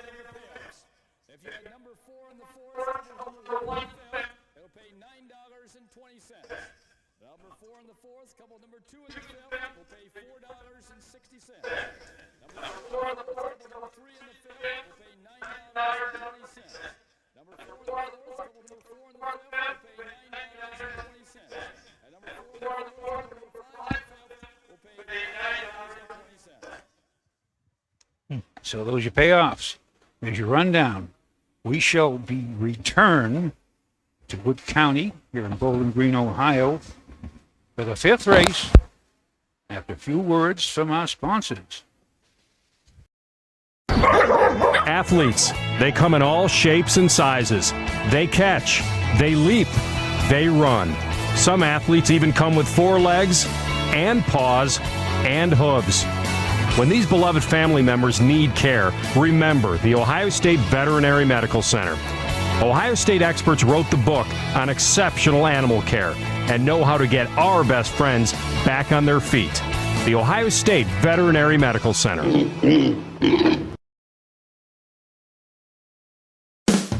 With more than 300,000 horses in Ohio, the economic impact of the equine industry in the state is over $2.8 billion. Much of that value comes from standardbred horse owners, breeders, trainers, and drivers who participate in the sport of harness racing. The mission of the Ohio Harness Horsemen's Association is to preserve, protect, promote, and serve the entire standardbred industry in Ohio and beyond. To learn more about the Ohio Harness Horsemen's Association, go to ohha.com. That's ohha.com. Buying or selling a racehorse? OnGate.com is your one-stop website. OnGate has changed the way racehorses are bought and sold.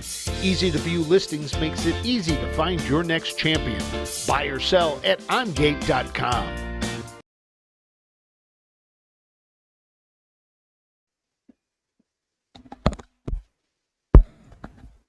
We're back for the 5th race here at Wood County, Bowling Green, Ohio. Beautiful night. Great crowd. Good to see the folks back. As again, last year was a year of silent running, and it wasn't fun in the grandstands.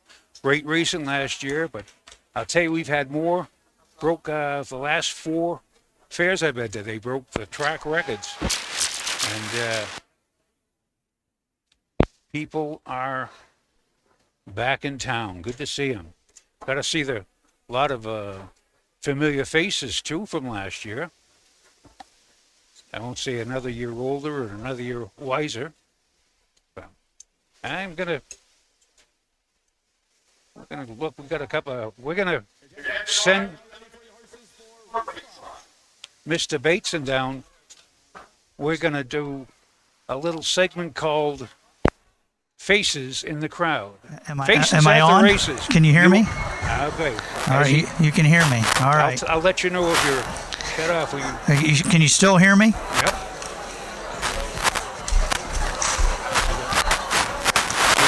Steve is the youngest of the crew. He hopped down those stairs. I'm with Skip Hoover. Can you still hear me? All right. So I'm live on Facebook Live. You've got a horse in this race. They're putting pressure on you, but they have asked me to find out from Tammy where you got the name of this 5 horse. My best friend's name Tammy Hoover here. Okay, so she's going to talk about this 5 horse in this race. My best friend's name is Myrna, and we love to call her Myrnie. And so she's about 4'8", maybe on a good day, and Myrnie's tall. So they don't resemble each other like that. So it's kind of a play on words here, but this horse is taller than her? Much, yes. So this is a homebred horse. Tell us about the dam. So you still have this dam? This is Mo, is it not? No? Oh, Jody? Yeah, Jody's 21, and she's in the field with Cole. Well, so that was my text. Now, you sent that to me or I sent it to you? Okay, so the Hoovlers came all the way from Pataska today. Pataska Love.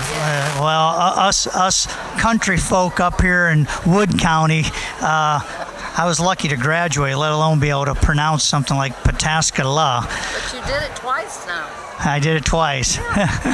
So anyway, you guys have made the trip to Bowling Green several times. Your trainer, Mike Menners, likes to come here. Your second trainer, Chris Presley, actually resided here for a period of time and lived in Wood County. I don't know if you knew that or not, but yeah. Good guy. He's a fine young man. So they said it's coming through good. So, Skip, you did an interview at Hilliard. Unfortunately, the public didn't get to hear it.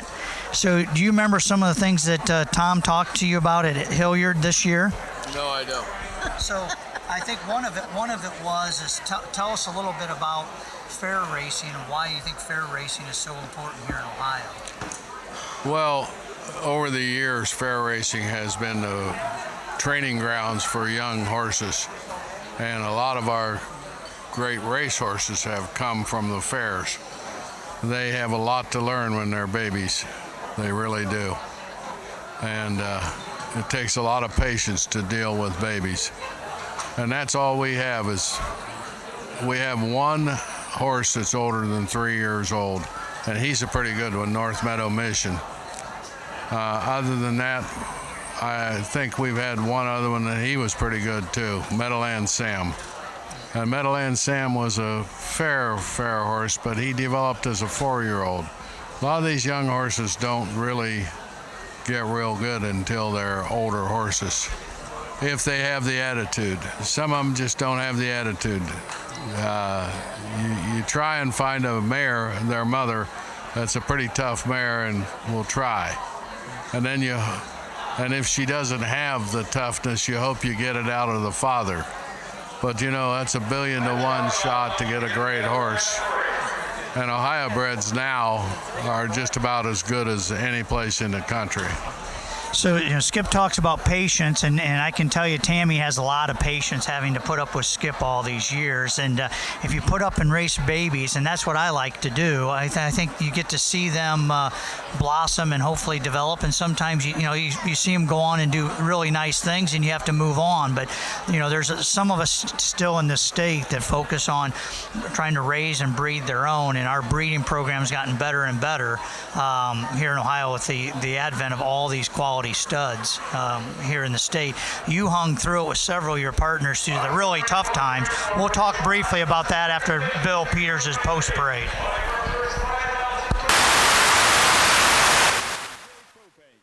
Number 1 is De Havilland, owned by Greg Bateson of Toledo and Hayter Stables LLC of Temperance, Michigan, trained and driven by Greg Bateson. Number 2 is Cedar Point Beach, owned by the Cedar Point Beach Racing of Fremont, Ohio, and Suzanne Bates of Gibsonburg, trained by Ty Bates, the driver, Pierce Henry. Number 3 is C. Margot, owned by Jerry Meigel of Westland, Michigan, trained by Steve Novak, the driver, Kim Pluto. Number 4 is Rockin' Sage, owned by Nathan Yoder of Odin, Indiana, trained by Kevin Slaybaugh, the driver, Don Harmon. Number 5 is Meadowland Murney, owned by Tammy Hoovler of Pataska, Ohio, trained by Mike Matters, the driver, Chris Presley. And number 6, DT Body Rock, has been drawn. Horses will take one long score and go to the gate. Mute your windows, closing in 4 minutes.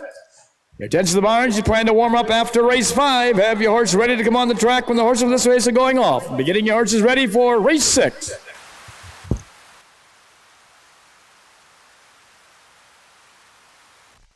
We're back with Skip and Tammy Hoovler, and we were just talking about this horse is that would be a full. She'd be a full sister to Meadowland Boza, correct? So Meadowland Boza raced last year and threw in some really nice efforts. In fact, one of the efforts I remember was at the Delaware County Fair, and I think it was a Stallion Series race. Big mile with Chris Presley, and I think probably one of his career highlights up until this point. That was like a kind of a pet horse to him. Very, very nice horse that had some perks. He's still racing today, I think, in the Burke stable. Right. So maybe this will. No good. He's Well, let's not talk about not doing no good. I want to talk about the good times, Skip, not the bad times. Right. So, this. Please close the draw gates. This horse here. Please close the draw gates. Even though this is only its fourth start, a lot can happen where it can finally figure it out and click. You've had some horses, Skip, that hardly made any money at 2, but you kept them around, and all of a sudden things turned out at 3. That's correct. That is true. But we've had very few go from really good 3-year-olds to really good 4-year-olds. We've had some develop from average 3-year-olds to better 4-year-olds, but we've had very few be great 3-year-olds. Meadowland Sam, who was a great 4-year-old, made $200,000, won 4. How many did he win, honey? 3 or 4 invitationals in a row at Scioto Downs. He made $200,000. He made about $100,000 that year. And then he tore a suspensory. Injuries are still lining up down the backside on the way to the gate. De Havilland will move in at the rail. Then comes Cedar Point Beach, C. Margot, Rockin' Sage with Meadowland Murney on the outside. They're at the post. Starting gate is rolling now.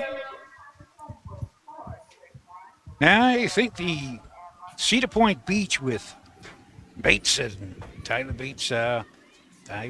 She was the fastest horse at the matinee at Bucyrus, and she has got a mark of 2-3 at Tiffin. Been in 56 and 4 at Northfield. This one might take a new lifetime mark here at Wood County. Here they come.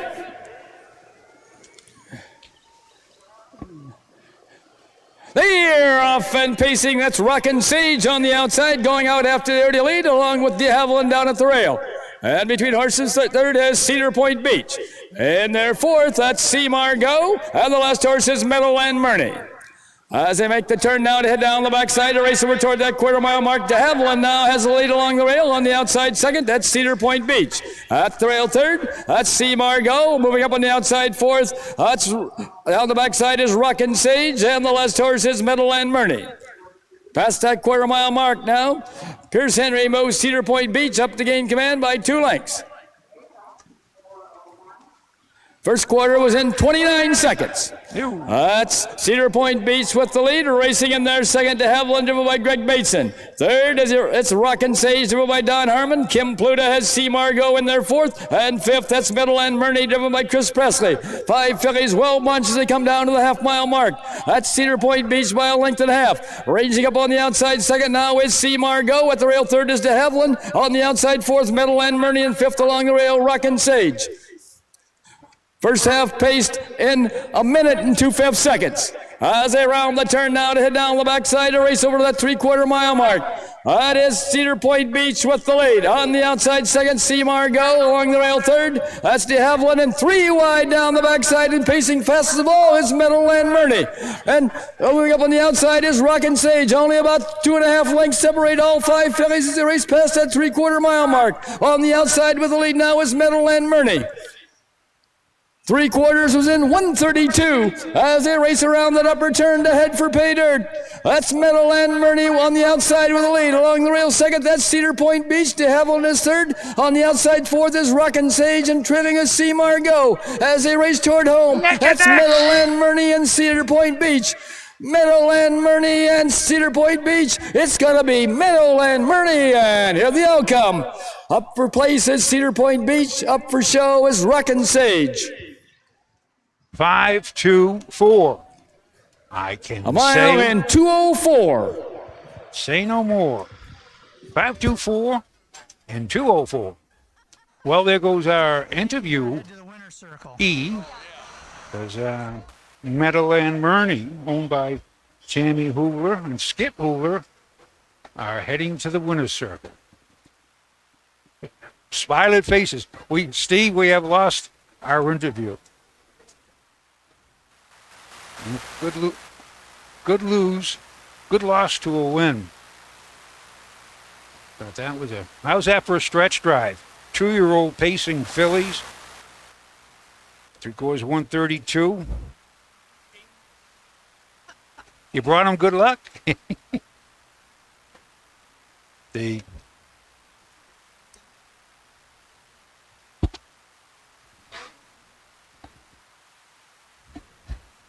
Meadowland Bernie by the Ponderosa out of Matt Can Do mare. So homebred. Proud winners and owners and breeders. I gotta believe that horse went off with some odds. I couldn't see the screen, but I've got to believe. Oh, right there. That's nice. 1480. Paid. And now moving down the track into the winner's circle, where the winners go. Coming in from Pawhuska, Ohio, comes number 5, Meadowland Murney. All by Tammy Hoovler, trained by Mike Meaders, and driven to victory this evening by Chris Presley. The blanket for this race is courtesy of TJ Propane. The 2 is the odds-on favorite. Good race. Head-to-head, neck-to-neck, toe-to-toe. What was the time? 2:04 flat. 2:04 flat. So unofficial. They went a pretty fast first half, a minute and 2/5. And you know which horse was last at the half? That would be the winner, 5. And made a nice 3-wide move down the backside. So she saved her fastest fractions for the second half of the mile, which I would say in most cases is the most important. Absolutely. She probably got down the half and 3 and a piece herself. I would say, I mean, she was trying to flush out cover, but I believe she was 5th at the half and did flush out cover, but down the backside the cover wasn't going fast enough, and Chris Presley. Let's have a big hand here for the Hoovlers, Chris Presley and Meadowland Murney, and the TJ Propane, the donors of the blanket. That's Chris's dad Here are and the official mother. placings for race 5 from the top. Number 1, de Havilland was 4th. Number 2, Cedar Point Beach was 2nd. Number 3, C. Margot was 5th. Number 4, Rockin' Sage was 3rd. At number 5, Meadowland Murney was a winner. At number 6, DT Body Rock had been drawn. A correction on that first quarter time. The first quarter time was 30 seconds. The half was in a minute and 2/5. The 3/4 in 1:32 with a mile in 2:04. From the top it should read 4, 2, 5, 3, 1. Scratch. The mile in 2:04. First lifetime win for Meadowland Murney. I commented, Chris Presley, who actually trained here as a second trainer, lived to. We need a representative of County Line Co-op trackside after the next race. Lived here in Wood County for a short period of time. I saw his mom and dad made the trip down from Michigan, which is always nice to have family in the winner's circle. But I don't think Tammy and Don Hoovler expected that. And I wish I'd had the mic on, because Tammy yelled louder and louder as that horse made its move. Good win. Impressive win. Win like a good horse. That was a 5th. We have 11 races today. Still more great racing to come here at Bowling Green at the Wood County Fair. We shall return after a few commercials. For over 50 years, Midland Acres has provided top-quality Ohio-bred colts and fillies. As a third-generation farm with 500 acres of pasture for breeding to boarding and on-site veterinarian care, we understand the importance of delivering well-cared-for and well-mannered yearlings. Visit us September 17th at the Pickaway County Fairgrounds and get in the winner's circle with the yearlings by Fear the Dragon, Yankee Cruiser, Pet Rock, and Long Tom. Midland Acres, doing our best to bring you the best. Be sure to catch the new podcast, The Top of the Stretch, presented by the Ohio Harness Horsemen's Association. The podcast keeps fans of racing in the Buckeye State up to date on various topics concerning the sport of harness racing. The news and views of top officials, owners, trainers, drivers, and breeders in Ohio. That's the all-new podcast, Top of the Stretch, on the Facebook page of the Ohio Harness Horsemen's Association. be there. Yes, we're back. We have a special treat. What are you, a wise guy? He says. There you go. All right, Mr. Bateson. So we're honored to have Mr. John Cahill, and might not be a common name for some of you in Central Ohio, but he had a horse in this last race, Cedar Point Beach. He's kind of the founder and I guess I'd call syndicate manager of his little racing syndicate called Cedar Point Beach Racing, Fremont, Ohio. So before we get into some of John's background with Wood County, let's talk a little bit about this racing syndicate, how and why you started it and how it's going. Well, my dad and I, I grew up out by Signet on 25, and we used to come here to this fair, and with Jerry Burris, D.L. Whitaker, a lot of names from the past. And when Dad retired as a fertilizer salesman, he decided to buy a yearling, and so we broke it and trained it and had a lot of fun. Well, when he passed, I got out of it, and then I owe this all to COVID, getting back in. COVID hit, and I was bored, and we weren't sure if we were going to have a basketball season, so I got watching races a lot and bought one and just had friends ask if they could buy in. And I had done this, 12 years ago, where I had 10 owners, 10% apiece. Well, that filly has 50 owners probably. So it's just friends of mine, guys in basketball, people in the community. They all bought in. They own a little piece, and she's the favorite every race. She's probably got 50, 60 people watching her at every race. So it's kind of in my own little way, a way to give back to the sport and try to get some people that maybe aren't interested in it involved. Because, like I was just talking to Bob Hammer, he owns Fremont Athletic Supply. He wouldn't have been here for, in fact, he had a horse racing. So he goes to every fair, watches the races, and, maybe sticks with it. So it's been fun and, a way to kind of get people involved and give back. Well, I can vouch for it's John's been an advocate. I happened to make a stop at the Seneca County Fair in Tiffin, and he introduces me to the mayor of Fremont, and I apologize, I don't remember his name. Danny Sanchez. Mr. Sanchez was there, and I don't know that he'd ever witnessed very many horses, let alone horse races, but I think he had a fun day. He got to go to the winner's circle that day, didn't he? Yep. So how many people are involved in the other horses? You had 3, didn't you, to start the year? Yeah, well, it started as 1, and then I just had so many people. I put it on Facebook, and so I had lots of people reach out, and so the 1, I got to a point where I owned very little of that filly that just raced, and so we bought another one that we have half of. Ty has half of that one himself, and he's got a fair amount, and then couple friends wanted to buy one on their own, so we bought a trotting filly from Hanover that we actually sold a couple weeks ago. So stable's back to 2 now. That particular horse was a Pennsylvania bred, and I think it won its first start. Second start. Won its second start, and even though the intent is to race and have fun, but if the opportunity comes to move them, I think everybody in the syndicate was probably fine with that. Yeah, well, she just had 4 owners, and she was a handful. So, and we just Ty's a retired school teacher. I coach and work in a school, so we're not going to be driving her to Philly and Poconos and all that. So, we got a good price for her and sold her. But I think if I sold Sandy, they'd come to my house and pick it, Cedar Point Beach. A lot of the people that own her, they go and take pictures of her and pet her, and it's fun for them to go see her at the farm. And so, I don't know if we'll sell her anytime soon. So does this syndicate, do you think, is it going to grow, or you think it'll keep it about this level? Are you looking to add horses to it at the upcoming yearling sales?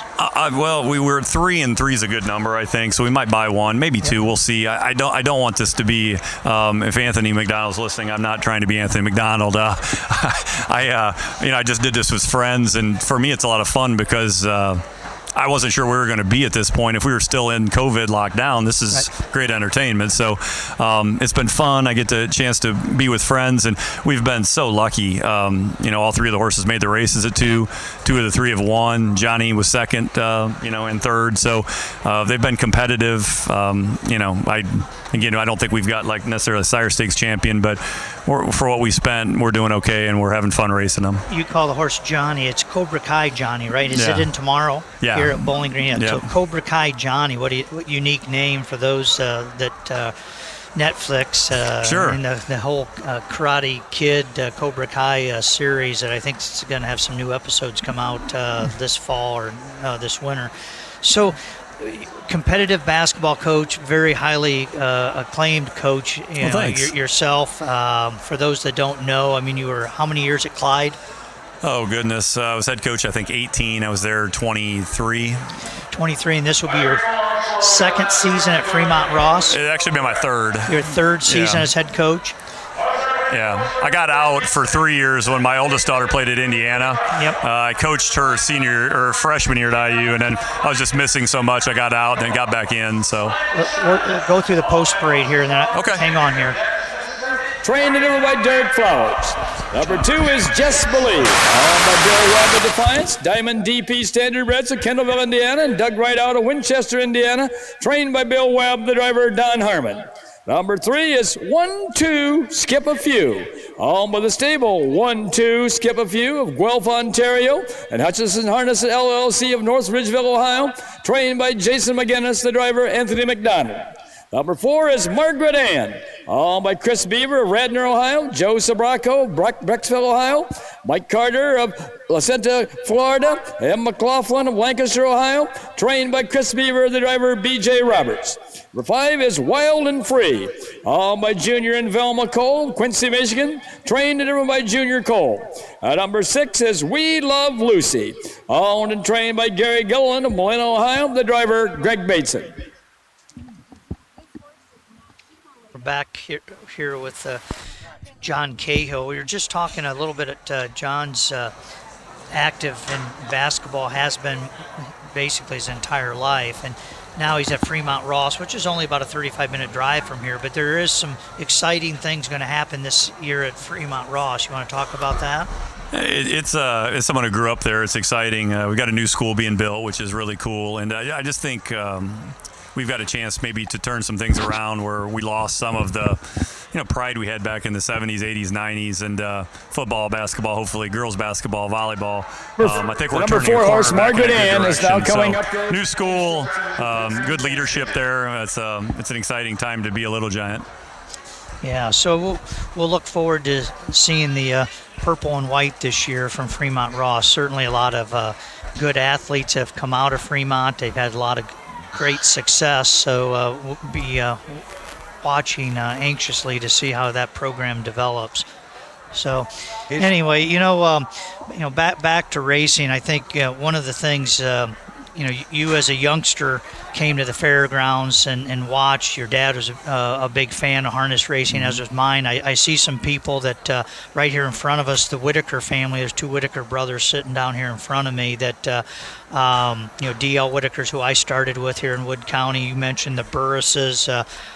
Both Jerry is still alive. His son's on the backstretch today watching. He doesn't have any horses racing. We don't have as many people as involved in harness racing in Wood County as we once did, but there's still some second, third, fourth generation people that have ties to horses, maybe own a little bit. They might not be trained here in Wood County, but the racing ties run pretty deep. I think some of the greats like Pee Wee Kettner. Sure. Earlier we talked to John Kineski III. His dad, John Kineski Jr., trained horses for a number of years. Joe Cramp is racing here tomorrow. Oh, really? I don't think he's driving, but Joe Cramp grew up in Bowling Green. Quite a few different people. Carl Allen actually trained here for a brief time. We talked about Chucky Sylvester was here. So there's a lot of good history in Wood County. We like to brag on that we were here before the tractor pull, but we shall be here after the tractor pull. Well, we hope to stay here, but here they come for the 6th race, so swing it up to Bill Peters. Yes, we have 76-year-old Junior Cole on number 5, Wild and Free. There they come. It's a 6th from Bowling Green. They're off and trotting. That's Just Believe going out after the lead, along with 1-2 Skip a Few. And their 3rd is We Love Lucy.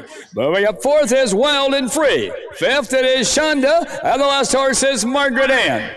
As they make the turn now to head down the backside to race over toward that quarter-mile mark, Don Herman has Just Believe on top by 3 lengths. Trotting second is 1-2, Skip a Few, driven by Anthony McDonald. And their third is We Love Lucy, driven by Greg Mason. Moving up fourth is Shonda, driven by Derek Flowers. Fifth is Wild and Free, driven by Junior Cole. The last horse, Margaret Ann, driven by B.J. Roberts. First quarter trotted in 32 3/5 seconds. As they race around that upper turn to come down past the stands for the first time. Now 1-2, Skip a Few is up on top by a length and a half. Just Believe still trots in there second. We Love Lucy is third. Fourth it is Shonda. Racing fifth is Margaret Ann. The last horse off stride is Wild and Free. Coming down to the half-mile mark. That's 1-2, Skip a Few by 2 lengths over Just Believe. Right there third is We Love Lucy. Flying up on the outside fourth is Margaret Ann. And right there fifth is Shonda. First half trotted in 103 2/5 as they round the turn now to head down the backside to race over toward that 3/4 mile mark. The one to catch is 1-2, Skip a Few. A length and a half back second is Just Believe. We Love Lucy continues to trot third. Margaret Ann is fourth. Shonda is fifth, and farther back sixth is Wild and Free. Past that 3/4 mile mark, that's still 1-2, Skip a Few by a length and a half over Just Believe, and closing in a wee bit third now is We Love Lucy. 3/4 trotted in 135 as they race around that upper turn to head for pay dirt. That's 1-2, Skip a Few by a length and a half, but Don Herman is getting Just Believe woke up a little bit as they race toward home. That's 1-2, Skip a Few and Just Believe. 1-2, Skip a Few and Just Believe. It's going to be 1-2, Skip a Few, and here the outcome. Just Believe up for place, up for show is We Love Lucy. 1-2, Skip a Few. It's 3, a mile and 2:05. And you just witnessed a new track record for 2-year-old trotting. This is mine, isn't it? 2-year-old trotting fillies eclipsed the I see it. Formula One of 2:05 setting by Quicks Isma, 1991. There is a 30-year-old track record just broken here at Wood County. 30 years, 2-year-old filly trot is gone from 2.5 and 4. And that mile was in 2.5 flat? 2.5 flat. So let's let it get official. We'll let it get official. So those that don't remember because of COVID, Anthony McDonald brought his stable here last year. Invaded his stable. And he won, I think he won 6. Yes. And he had a second place with the other one. And he liked it so well, he ended up spending the night in Bowling Green. It was supposed to be at Hoosier Park the next day, but he spent the night. I had dinner with him and my son, and we talked about the stable. He said, I will be back next year. So I'll be curious if my youngest son was watching this, because he anxiously looked at the entries to see if Anthony was in. But this is a really nice horse. And, you know, John talked a little bit about his Cedar Point Racing Syndicate. Anthony McDonald, his is called The Stable, and he's taken it to quite another level. And this particular horse was bought last year at the Buckeye Classic sale. And now moving down the track into the winner's circle, where the winners go, coming in from Guelph, Ontario, and North Ridgeville, Ohio, comes number 3, 1-2, Skip a Few. Owned by the stable, 1-2, Skip a Few, and Hutchison Harness LLC, trained by Jason McGinnis, and driven to victory this evening by Anthony McDonald. And 1-2, Skip a Few, has just trotted to a new track record for 2-year-old filly trotters, trotting that mile in 2:05. The old track record was 2:05 4/5. The blanket for this race is courtesy of County Line Co-op.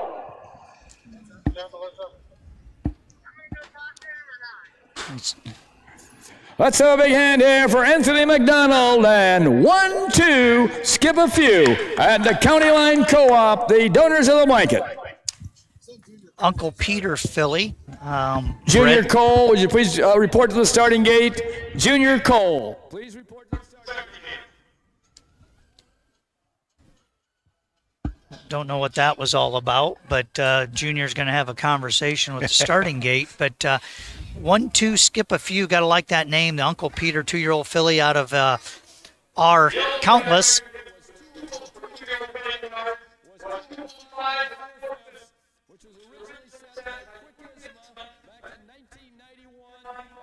Equaled in 2006 by Miss Goldilocks. But this new one lowered it by 4/5 of a second here by 1-2, skip a few. That track record was 15 years old by the second person to tie it. Quixma, I think John Koneski may have had Quixma, and that was 1991. That's pretty remarkable to have a track record. 30 years lasting. 30 years. That's unbelievable. It's a long time. I didn't get the payoffs for that yet. Skip a few. It was 1-9, I believe, 1-5. It was. But that what a great mile. Nice trotting, nice easy trotting filly that is. And a 30-year-old track record erased here at Bowling Green. In Wood County, Ohio. We're going to get the rundown. Get the. Yeah, he went off. She went off at 1-5. They just posted the odds. They have not posted the payoffs yet. They're double checking their watches up there. They have 3 timers. And at the we discovered there was a little miscommunication on the quarter pole.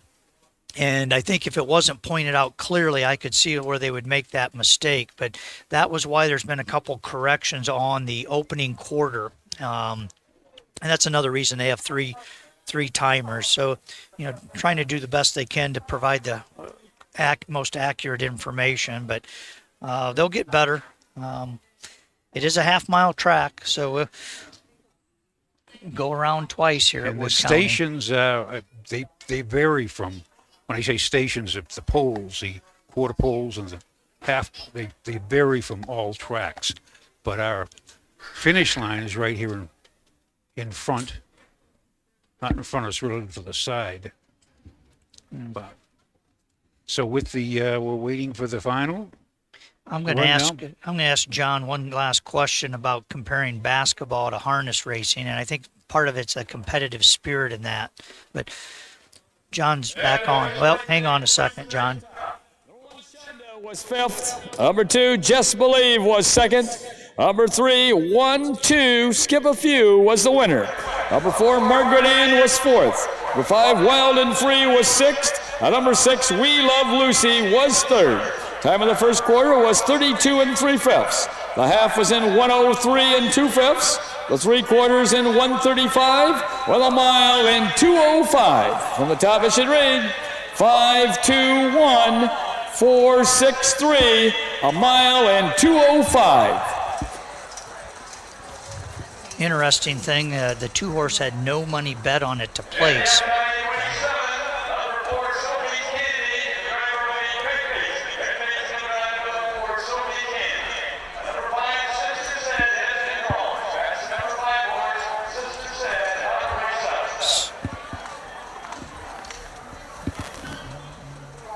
So with that, we shall return for one last question. After the break. This break from the Wood County Fair in Bowling Green, Ohio.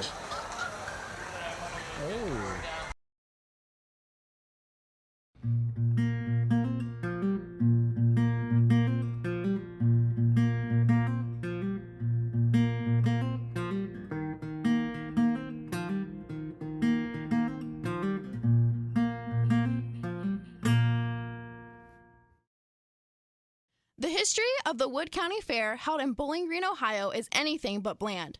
Since the first fair in 1851, the Wood County Fair has seen several trials, tribulations, and wild attractions.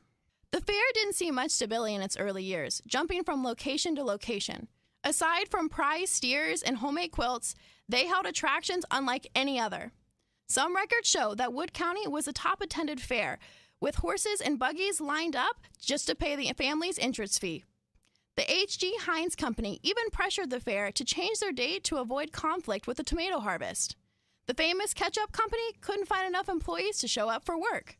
From early on, harness racing was a featured event. Local newspapers reported that standardbreds packed people into the grandstand like sardines. Trotters and pacers weren't the only animals to ever hit the racetrack, though. In 1962, ostriches pulled drivers and sulkies. Today, the Wood County Fair hosts 2 days of harness racing as members of the Ohio Fair Racing Conference. The roots of harness racing are born at the county fairs. For over 150 years, people have gathered to watch horses battle it out for fame and glory. Catch the thrills this summer at an Ohio Fair Racing Conference County Fair. The OFRC races at 21 fairs in 19 Ohio counties.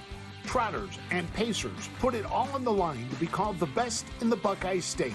The Ohio Racing Conference, where the path to greatness begins. Back in Bowling Green, another track record set by a 2-year-old filly trotter. And great racing, Steve Bateson. Yeah, that was a great race, and we were talking about that track record. Actually, it was 30 years old that Quixma had set, which I think John Kineski, I might be proven wrong, but drove that horse. But still talking, got John Cahill here, and, you know, being a basketball coach, that's a very competitive, driven sport. It takes a lot of attention and motivation, especially at this day and age, to motivate young athletes. How do you compare being a basketball coach versus owning a horse? And you participate, because when you have a chance, you like to go and help train or jog some of the stock that you have. There's a lot of comparisons. They're both very competitive. I think both, if you do your homework, it gives you a big advantage, whether it's picking out a yearling or, going to study great coaches, learning scouting reports, stuff like that. So there are a lot of comparisons between the two, and I do think for both of them, there's a level of patience that pays off. If you're patient with a horse, I think you can do a little better at times. And if you're not, as a young coach especially, I was Bob Knight, I just lose my mind on everything. And the more I've got into it, the more I'm hard on him still, but, maybe not all the time as psycho as I used to be. So I've been coaching for a long time, been very blessed in that to win 350 games and make it to state a few times. In this, it's just fun. I grew up, honestly, Jerry Burris, D.L. Whitaker, the guys we talked about, were some of my idols growing up. I had a whip I pretended to drive in my driveway, playing make-believe. So to get a chance to live it out in some small way, I was not good enough in football or basketball to, play in the majors of anything. But in this, you can. You can go out, and I had John Campbell drive my horse, the first horse I ever trained by myself. So it's an incredible experience, and it's just a sport that I believe in a lot. There's so much good in it that it can do.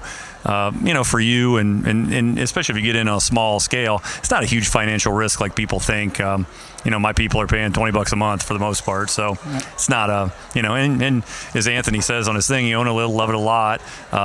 You can own it 1% and follow it around and cheer like crazy and have a blast. So competitive and fun. Well, I appreciate you, John, getting people involved and the second wind for you back in the sport, because it's advocates like you that help convey that message and bring people to the races, and giving us a second chance here in Ohio to show people what we grew up in, the passion that we like, and it's always nice to make acquaintance. Even though you and I crossed paths, we didn't really know each other till this winter on the basketball court. So I'm blessed to have met your acquaintance. You too. I think we were long lost brothers when we got talking. All the things we had in common were crazy. And I will tell you one thing I take a little bit of pride in that I'm trying to fix. When Sandy's done or Johnny's done, my whole crowd leaves. So you've got 40, 50 people that go. So I'm trying to talk them in. Like I see a few of them still here that are, stick around, watch the races, enjoy the night. Just don't make it a one race and out deal. So I'll keep trying to do my part, and it's a great sport to promote. So I'm all in, and I appreciate what you do. Like, you are a great voice for this whole thing. And the sport's lucky to have you. And I mean that. Thank you, John. Thank you. Have a great night. Thanks, guys. Thank you, John Cahill. What a great, excellent advocate for the sport. And as he says about the competitiveness, and I know so many former coaches, and they get into the sport. Next thing you know, they're training their own little stable of 6 horses, and that's how the sport goes. It's a great sport. It absolutely is, and I think the horse industry is something when it gets in your system, it's hard to get out of your system, and there's a lot of highs and lows. We'll talk about that after the post parade. The 3-year-old filly Pace, going for a purse of $3,645 and a blanket courtesy of Big D's. Number 1 is Meadowland Scarlet. All by Skip Hoovler and Mike Metters of Pataskal, Ohio, and Jerry Summers of Pickerington, Ohio, trained by Mike Metters, the driver Chris Presley. Number 2 is Reese, all by the Ocean Mist Farm in Monroe, Indiana, trained and driven by Pierce Henry. Number 3 is Oh, the Places You'll Go, all by Ryan Ryder of Lennon, Michigan, trained by Barb Redder, the driver Anthony McDonald. Number 4 is Sophie's Candy, owned and trained by Robbie Brooks of Van Loo, Ohio, the driver Greg Bateson. Number 5, Sister Said has been drawn. At number 6 is Miss Carly Shea, all by Rod Adams Jr., Portage, Ohio, trained by Jamie Lang, the driver, Rod Adams Jr. Horses will take one long score and go to the gate. Mute your windows, closing in 4 minutes. Attention to the barns, you plan to warm up after race 7. Have your horse ready to come on the track when the horses of this race are going on. So we talked a little highs and lows, and I'll share a quick story, not just to fill time, but I'll show you my passion. So I've got a horse that I was training at home that was out of a homebred mare of mine, a difficult mare, but I won a sire stake with her, and her first offspring. A horse named Rockin' Panther, and I've trained him and been very patient with him and done all I could with him. I had to quit with him last year because of immaturity. And when I talk about the highs and lows,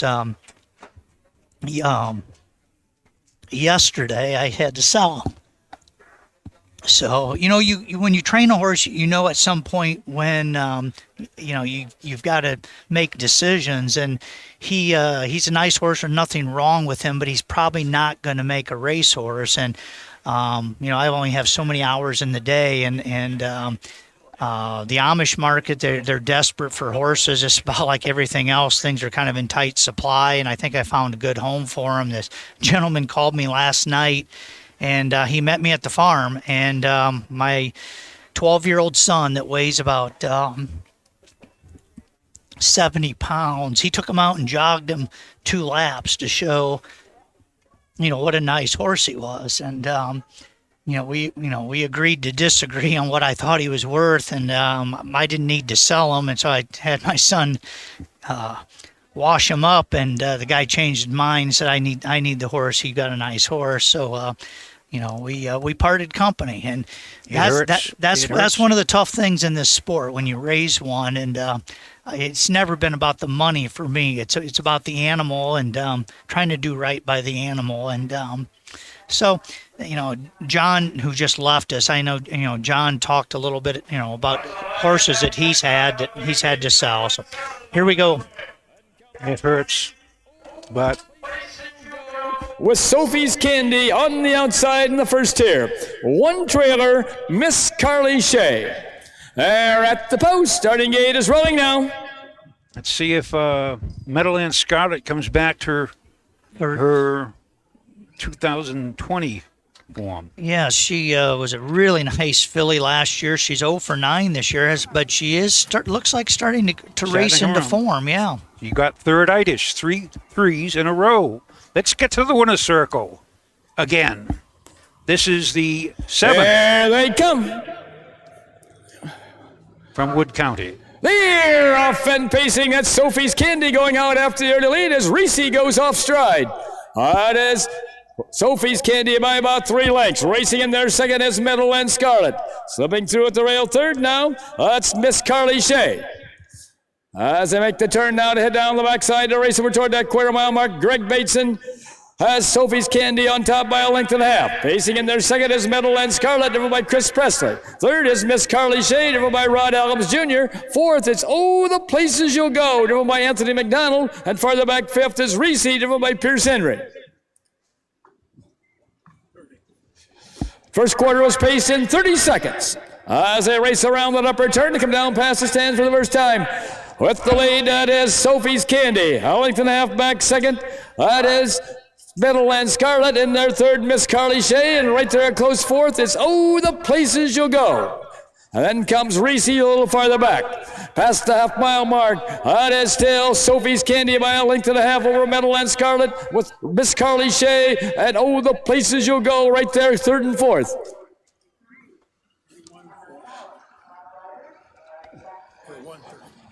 The first half pace in 1:01 and 4/5. As they round the turn now to head down the backside and race over to that 3/4 mile mark. That is still Sophie's Candy by a length and a half over Meadowland Scarlet. Right there, third, Miss Carly Shea. And Oh, the Places You'll Go is right there, close fourth. Past the 3/4 mile mark. That is still Sophie's Candy with the lead, but Meadowland Scarlet is pouring on the pressure on the outside second, and Miss Carly Shea is third and ready to move. As they race around that upper turn to head for pay dirt. That's Sophie's Candy along the rail and Meadowland Scarlet on the outside. They're only heads apart, and ranging up 3 wide now comes Miss Carly Shea as they turn for home. That is Sophie's Candy, Meadowland Scarlet, and Miss Carly Shea. Miss Carly Shea taking over on the outside. It's going to be Miss Carly Shea, and here's the outcome. Up for place is Sophie's Candy. Up for show is Meadowland Scarlet. Miss Carly Shea, Rod Allums, and Jamie Lang. A mile in 2:04 and 1/5. It's a nice mile by Miss Carly Shea, sitting very patiently third, and at the 3/4 pole made its move following Pierce Henry and Meadowland Scarlet, tipped 3 wide coming for home. Jamie Lang trains this horse. I believe she's in the Delaware area. Rod Allums Jr. from Portage, Ohio, which Portage, Ohio is right here in Wood County, south of Bowling Green. Yes, Jamie does train down in Delaware. And for you lucky bettors, this 6 Miss Carly Shea looks to be with 13-1. Yeah, it appears that would have been the third favorite. I'm just looking here at the pools. There's 5 in it, and it's 11-1 final. No, that's the place money. Oh, okay. Yeah, so we've got so for the use at home, we've got a rolling TV screen here that shows the pools. Rolls my head. I can't figure it out. We don't have a tote board here at Bowling Green because of all the metal grandstands. So we put a tote board on the TV screen, and the official payoff here for the 6, $12.40 to win, $3.80 to place, $2.10 to show. The 4 horse paid $2.40 to place, $2.10 to show, and the 1 horse, Meadowland Scarlet, paid $2.10. The 6-4-1 trifecta paid $93.60. $93.60. And the exacta 6-4 paid $35.80. So that's a nice payoff there. If you had the 6-4-1 trifecta, $93.60. 6-4-1, just for fun. Tell you, and it was a great race. And now moving down the track into the winner's circle where the winners go, coming from right here in Wood County, Portage, Ohio, comes number 6, Miss Carly Shea, owned by Rod Allums Jr., trained by Jamie Lang, and driven to victory this evening by Rod Allums Jr. The blanket for this race is courtesy of Big D's. See, Janie Weller at the horse's head, helping out. I don't see Jamie here, but I think Rod Allums has some family here. I think it's his brothers and some nieces and nephews in the winner's circle. So that's great. In fact, that's Rod's dad, I believe, in the green shirt. Rod Allums. That's really here for Rod Allums, Janie Weller, Dennis Arnold, and Miss Carly Shea, and the Big D's, the donors of the blanket. Here are the official placings for race 7 from the top. Number 1, Meadowland Scarlet was 3rd. Number 2, Reese was 5th. Number 3, Oh, the Places You'll Go was 4th. Number 4, Sophie's Candy was 2nd. Number 5, Sister Said had been drawn. At number 6, Miss Carly Shea was the winner. Time of the first quarter was 30 seconds. The half was in 1:02 and 4/5. That's a correction on that half-mile time. The half-mile time was 1:02 and 4/5. The 3/4 in 1:33 and 4/5, with a mile in 2:04 and 1/5. The top it should read 3:54 2 scratch 1, a mile in 2:04 and 1/5. And with that last quarter 30 and 1, we shall return. In the upcoming race 8, number 3, Cinder Eddy. Make the driver Greg Bateson. Greg Bateson will drive number 3, Cinder Eddy. The representative of Hickory Lane Farm, trackside after the next race for the trophy presentation. We shall return to Wood County for the 8th race after these few fine messages from our fine sponsors. When you need supplies for your horse, one name stands out: Big D's. Since 1976, Big D's Tack and Vet Supply has been the equine experts you can trust. Whatever your horse needs is available at Big D's Tack and Vet Supply. Visit the retail outlet in Streetsboro, Ohio, or order online at bigdweb.com. Most orders ship that day, or call 1-800-321-2142. Big D's Tack and Vet Supply. Cool Winds Farm in Lima, Ohio wants to thank all the breeders that supported our first season standing the trotter, Muscle Diamond. Cool Winds also welcomed the proven sire, Mr. Apples, to our stallion barn. Randy and Kim Haynes also stand the only full brother to some beach somewhere, Bring on the Beach, sire of Heart of Chewbacca. Visit the Cool Winds consignment at the Ohio Selected Jug Sale at Pickaway Ag Center on Friday, September 17th.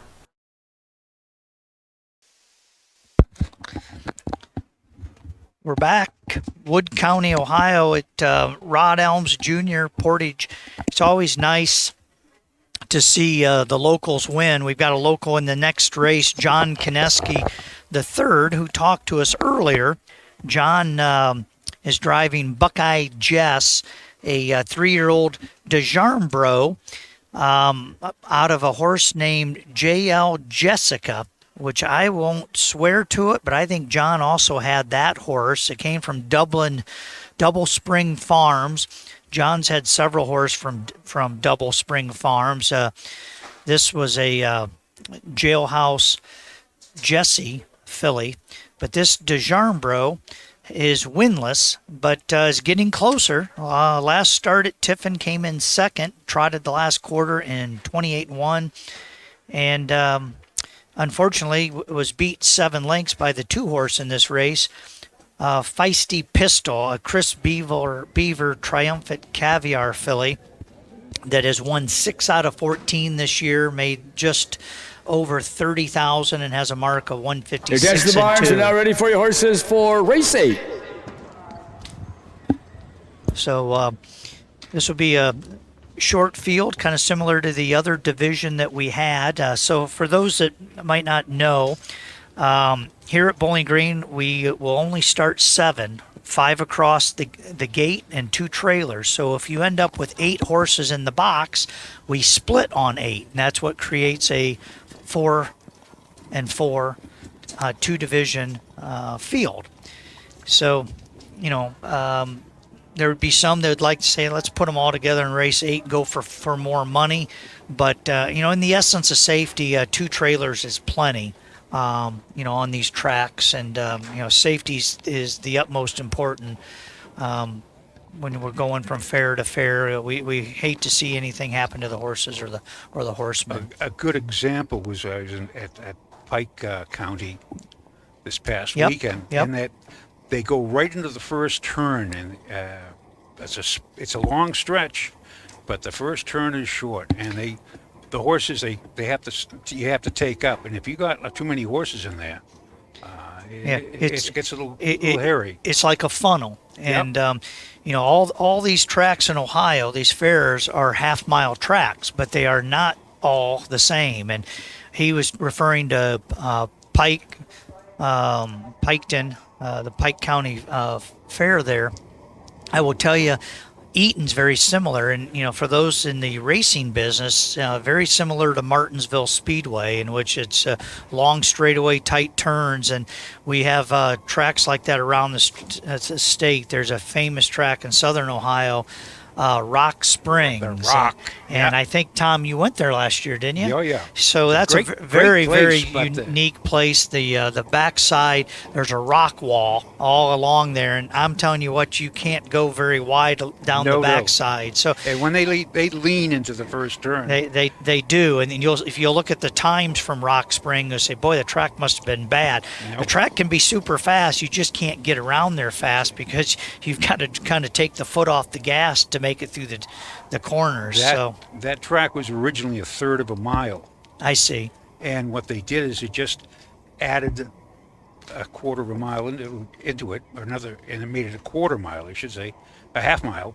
And so now you have a tight first turn, a straightaway that goes back, and then you come to that granite wall that they carved out. And it is the Rock, but it is, yeah. Yeah, we're looking at a diagram of it. Don Holdren just pulled up a picture of it. And for those listening on the broadcast, I encourage you to Google Rock Springs. It's actually right on Rock Springs Road, but it is a very unique track to look at from up above. Yes, but it's also their grandstand is historic 1892, and it actually is built into the curve. So Don's showing it on the camera right now, and you can see, and if you've ever been to Martinsville Speedway, it looks real similar to that. So every track's unique. There's one here later in the season up in Fulton County at Wauseon, and that track, if you look at it from above, almost looks like a circle. I mean, it's the straightaways are really short. I mean, it's almost one big circle.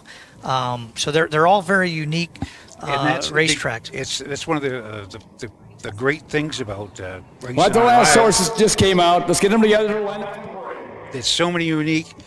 You never know how you can have the favorite from one and go to the next race. Might not like the track, And as a driver, you have to kind of base a little bit on the track, and each horse is a little different how you drive it, but each track can be a little bit different where you want to make your move.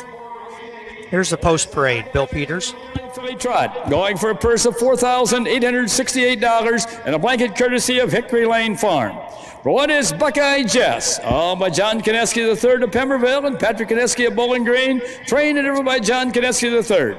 Number 2 is Feisty Pistol, owned by Chris Beaver of Radnor, Ohio, Dave Miola of Powell, Ohio, Don Robinson of Cardington, Ohio, and RBH Ventures Incorporated of New York City, trained by Chris Beaver, the driver B.J. Roberts. Number 3 is Cinder Addy, owned by Janine Lou of Archbold, trained by Bruce Forker, the driver Greg Bateson.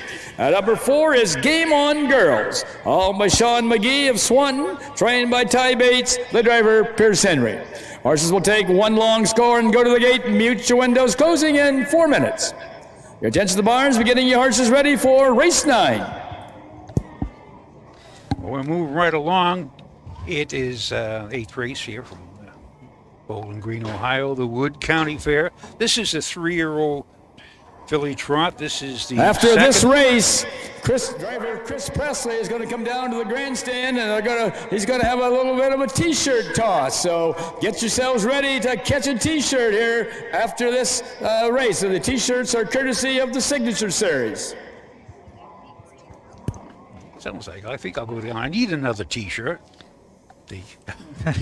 I know. No. Yeah. This Hickory, sponsored by Hickory Lane Farm, which nice farm will they stand? What the hill? Uncle Peter, Racing Hill. They used to stand DeJarmbro and McCardle. McCardle is now in retirement, but he still resides there down in Findlay, Ohio. Kevin Greenfield is the farm owner. Brad Wallace is the farm manager. A very nice facility and very nice stallions there. I think What the Hill's probably one of the top new trotting stallions in the state, along with Long Tom. Well, the sires we have here in the Eighth race, we have DeJambro on for Buckeye Jess. Feisty Pistols by Triumphant Caviar. Should be the Also older lining up one. down the backside on the way to the gate. Buckeye Jess will move in at the rail. And comes Feisty Pistol, Cinder Eddie with Game On Girls on the outside. They're at the post. Starting gate is rolling now. Cinder Abbeys by Spring Gold. Game On Girls is Don't You Forget It. And I will say, Feisty Pistol with their mark of 156 in 2 at Scioto shows win, win, win, second win.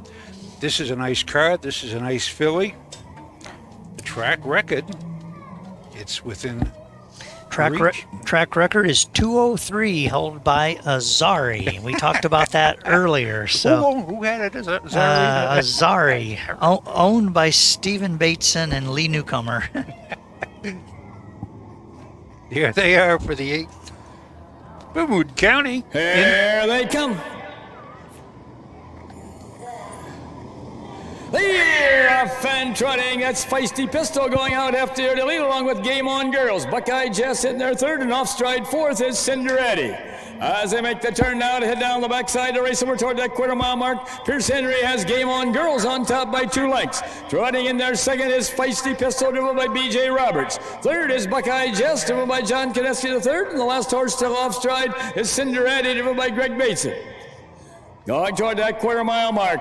That is still Game On Girls by a length and a half now over Feisty Pistol, with Buckeye Jess right there close third, and fourth it is Cinder Eddie. First quarter trotted in 31 and 1/5 seconds. As they race around an upper turn to come down past the stand for the first time, that's still Game On Girls by a length and a half over Feisty Pistol. Buckeye Jess continues to trot third, and the last horse is Cinder Eddie. Coming to the half-mile mark, that's Pierce Henry and Game On Girls bringing the horses down to the half. Edging up a wee bit on the outside second now is Feisty Pistol, Buckeye Jess closing in third, and then comes Cinder Eddie.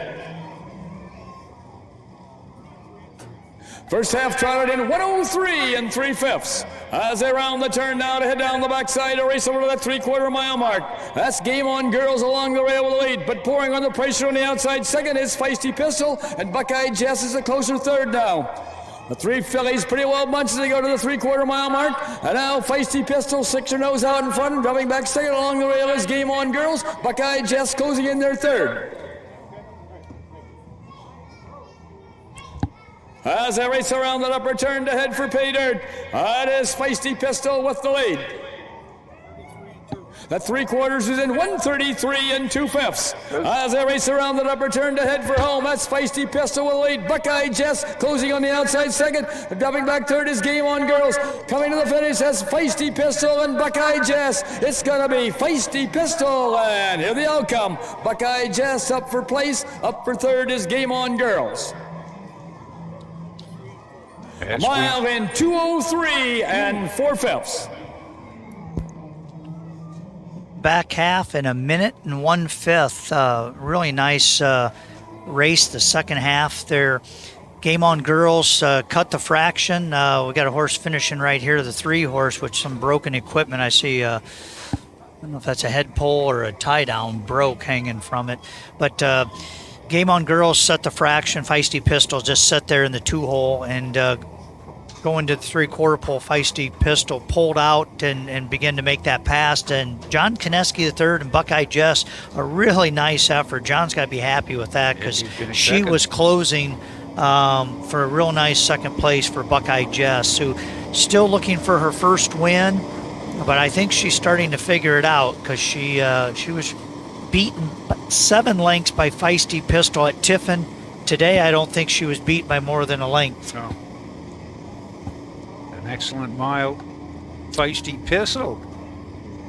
And that was her 7th win in 20 starts.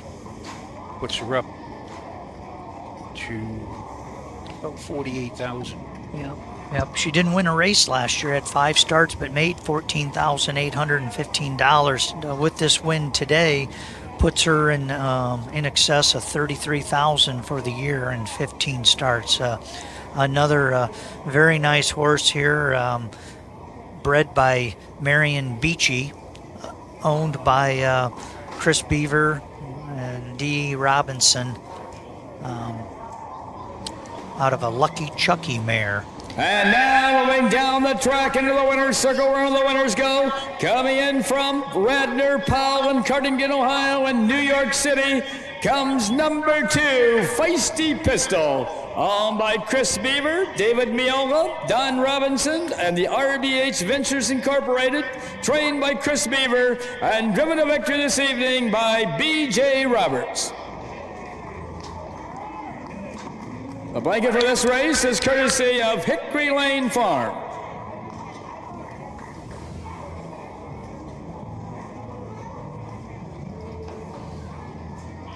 Good mile, feisty, unofficial, 2:03 and 4, finished 2:14. It is official now. 2 paid 240. That's what I heard here for B.J. Roberts and Feisty Pistol and the Hickory Lane Farm, the donors of the blanket. Paid $240 to win, $210 to place. Buckeye just paid $340 to place, and a 2-1 exacta paid $4. We'll get the rundown. And from Bill Peters, moving into the 9th.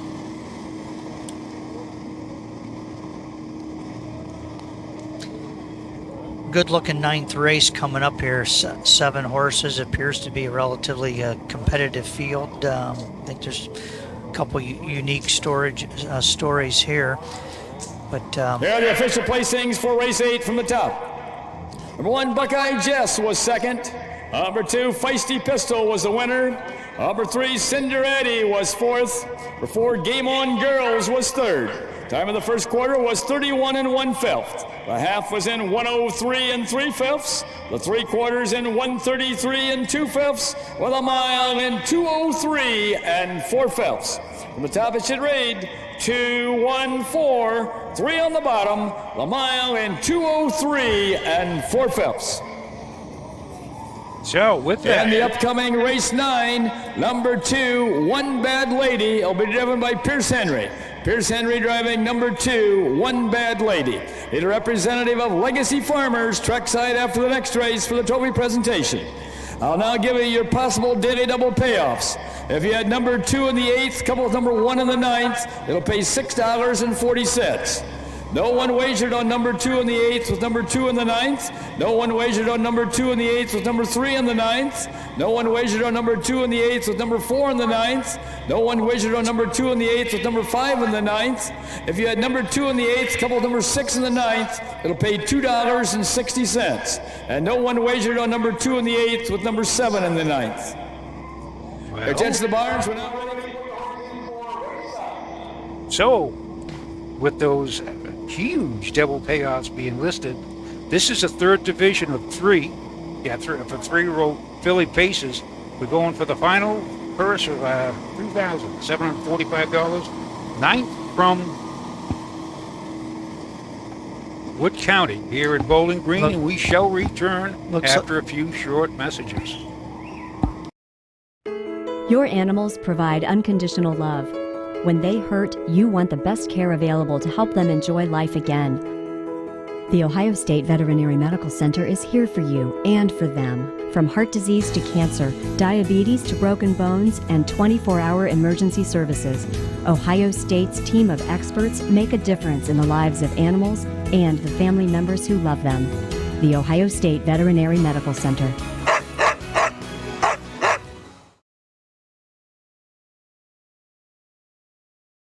For over 50 years, Midland Acres has provided top-quality Ohio-bred colts and fillies. As a third-generation farm with 500 acres of pasture for breeding to boarding and on-site veterinarian care, we understand the importance of delivering well-cared-for and well-mannered yearlings. Visit us September 17th at the Pickaway County Fairgrounds and get in the winner's circle with the yearlings by Fear the Dragon, Yankee Cruiser, Pet Rock, and Long Tom. Midland Acres. Selling your horse? Sell for free. No fees, no commissions. The only free auction site in the industry. There's no problem selling your horse at harnesshorseauction.com.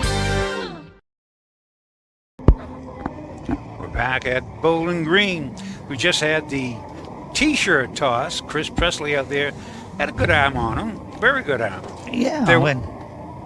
I had a laugh with those three kids, and Steve was telling them, come closer. And they were way up in the grandstand. And the lady down about 5 seats, she caught it. And I said, nice lady, she's giving it to the kid. It was their mother. Well, Chris Presley, for those that don't know, I mean, Chris was a pretty good athlete himself, so I'm told, and I think still plays a little bit of basketball, but I know he's an avid fisherman, but it's a real good sport to he's got another drive yet. In fact, I think he's in this next race, so he took the golf cart up here, and the T-shirts are promoting the Signature Series, which today we have the Signature Series Trot, and tomorrow we have the Signature Series Pace. Both real good events with some nice horses in it, and the Signature Series tries to promote itself. And this is the first year that Wood County has had the Signature Series, and I think as we get more Ohio breds that are older, I think more fairs will be interested in it, because it's a nice series to race an Ohio bred. It all culminates with the final at Delaware, where they accumulate points, and the final at Delaware goes for $12,000 the week of the Little Brown Jug. The Pace actually goes on Jug Day, the Thursday. Wow. You know, I've met a lot of owners and trainers and stuff like that, and older folks too. One fella says he's been racing in Ohio for 60 years. And he says one thing he always wanted to do was, he doesn't want to win it. He says, I just want to race on Jug Day.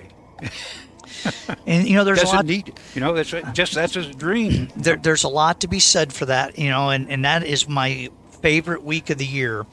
And I've had horses with some trainers that is their least favorite week of the year, and I know some that actually go on vacation. They don't enjoy all the crowds and people, and I thrive on it. I really enjoy it. I try every year to hopefully have a horse that can race Jug Week. It doesn't have to be on Jug Day, just Jug Week. I had the privilege of training a horse for a friend of mine, Joe McLeod, and I got my first win at Delaware on a horse that he and Billy Walters owned, a trotter, and it was the first day of Jug Week, and I think it might have been the first race of Jug Week, but I'll never forget it. It was just an overnight race, but it was very memorable to me to be able to win at Delaware. And when you go in that winner's circle, yes, when you think of all the great horses that have raced, yes, and all the great trainers and drivers, and to be in that winner's circle, even if it's just watering the flowers, it's an honor. Right, and for those that have never been to Delaware, I mean, it's a magnificent place to watch a race. The track is magnificent. I'd really encourage you to. It doesn't have to be Jug Day. You can go any of the days. They race Sunday through Thursday, the third week of September, and you'll see some quality horses. Pace, going for a purse of $3,745 and a blanket courtesy of Legacy Farmers. Number 1 is Margin of Error, owned by Don Robinson of Cardington, Ohio, Chris Beaver of Radnor, Ohio, David Miola of Powell, Ohio, and RBH Ventures Incorporated of New York City, trained by Chris Beaver, the driver B.J. Roberts. Number 2 is One Bad Lady, owned and trained by Terry Tackett of Caledonia, Ohio, the driver Pierce Henry. Number 3 is McGen, owned by Charlie Little of Sunbury, Ohio, trained by Terry Henry, the driver Charlie Little. Number 4 is SM Diamond, owned by Mike Metters and Tina Sudermeister of Pataskal, Ohio, trained by Mike Metters, the driver Chris Presley. Number 5 is Loopy Lou, owned by Richard Johnson of Ann Arbor, Michigan, trained by Linda Main, the driver Skip DeMol. Number 6 is Cousin Margie, owned and trained by Joe Stevens of Montrose, Michigan, the driver Jason Merriman. Number 7 is Artificial Sweetener, owned, trained, and driven by Dan Korfman of Fremont, Ohio. Horses will take one long score and go to the gate. Mute your windows, closing in 4 minutes. Hurry and don't be shut out. Your tents to the barns, be getting your horses ready for race 10. So the 7 horses here, and they're in the 3-year-old filly pace. 6 and 7 score from the second tier. Yes. Christopher Beaver's Margin of Error, coming off had a great year last 60,000 mark of 55 at Northfield. This year is 10 starts, 1 win, but did win in Oak Harbor in 59. Yeah, the horse that I'm looking at is a Joe Stevens trained horse. This McCardle out of Save My Tootsie, which was a Big Bad John. She appears to have stepped up her game this year. Jason Merriman's driving this horse, and I don't think Jason, if he is, it's distant, is related to Aaron. They might be related. Jason's from Michigan, as is Aaron originally. But Jason Merriman, very accomplished drivers, driven Northville, Hazel Park, Raceway Park, the Meadows. I'm kind of surprised. Maybe it was a timing issue. I'm kind of surprised he hasn't driven for anybody else today. He's driven this horse the last 3 starts at Northfield, Scioto, and Northfield. And this filly, I'm hoping she can get off from behind these trailers. I'd like to see what she can do. I mean, her last effort at Northfield, she paced in 55 and 1. And 3 starts back, she win at Northfield in 154. Last quarter in 28 and 3. It appears Joe Stevens has really got her honed in right now and racing real nice. I'll tell you, she does. She's got 35,000 on her card for lifetime, and 4 wins out of 9 starts this year, with the second and a third. Also lining up down the backside on the way to the gate. Margin of Error moves in at the rail. Then comes One Bad Lady, McGinn, SM Diamond with Loopy Lou on the outside in the first tier. 2 trailers, Cousin Margie and Artificial Sweetener. They're at the post. Starting gate is rolling now. This is a race where the post position will be a factor. Yes, I think you really want to pay attention to Jason Merriman. He has red and blue colors in the 6 hole.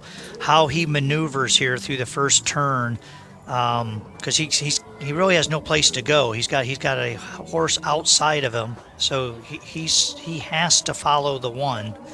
Let's see how he navigates. See if there is a margin of error. Yeah. Here they come. Here, off and pacing, that's Margin of Error going out after the early lead, along with McGinn. Racing in there third along the rail, that's Cousin Margie. Up on the outside 4th is Loopy Lou. At the rail 5th, that's SM Diamond. Racing 6th is One Bad Lady. And the last horse is Artificial Sweetener. As they head down the backside to race over toward that quarter-mile mark, B.J. Roberts has Margin of Error on top by a length and a half. Racing second is Cousin Margie, driven by Jason Merriman. In their third is McGinn, driven by Charlie Little. And right there 4th is Loopy Lou, driven by Skip DeMall. 5th is SM Diamond, driven by Chris Presley. 6th is One Bad Lady, driven by Pierce Henry. The last horse, Artificial Sweetener, driven by Dan Korfman. First quarter was paced in 29 and 4/5 seconds. As they race around the upper turn to come down past the stand for the first time, that's still Margin of Error with the lead.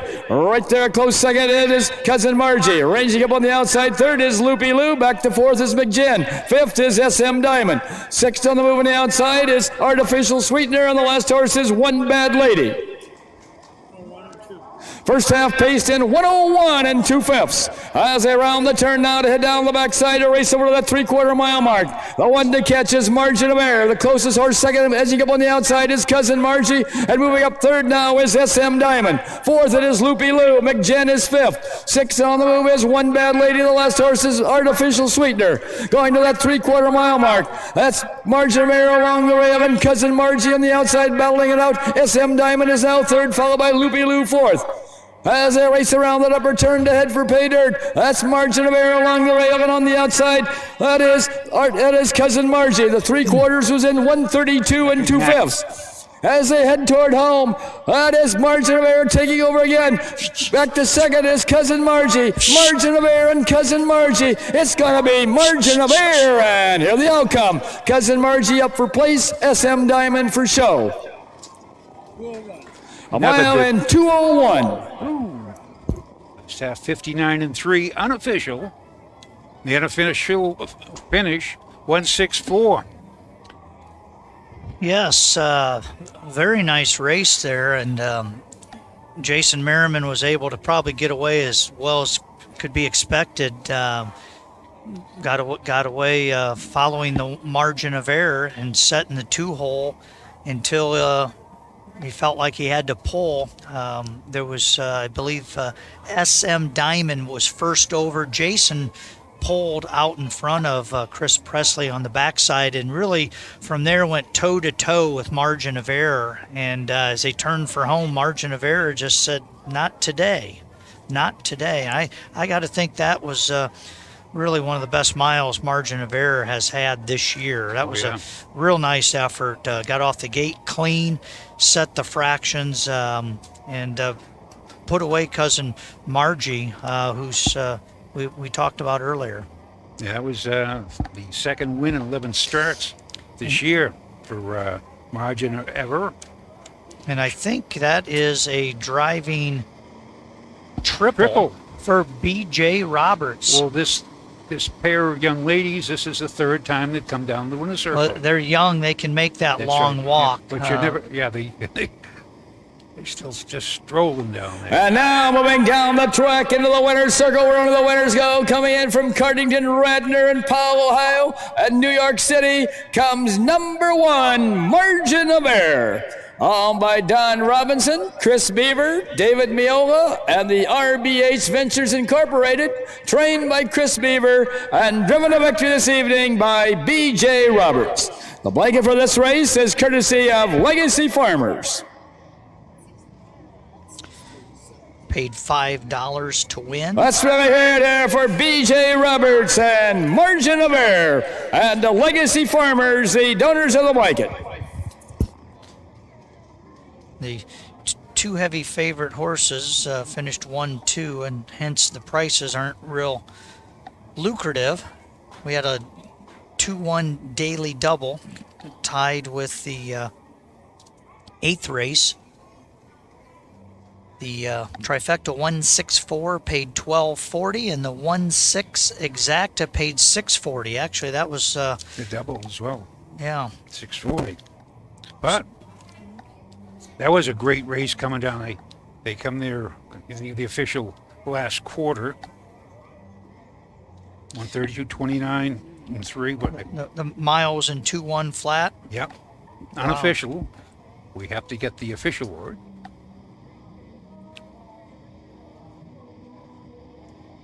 So that's a last quarter in 28 and 3, right?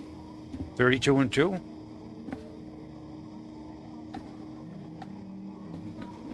$28 and 3. Yes, you are correct, sir. 28 and 3. You see, at this track is a risk. People say to me, they say, "Do the math." I says, "Don't put that that on me." My mind's old and befuddled.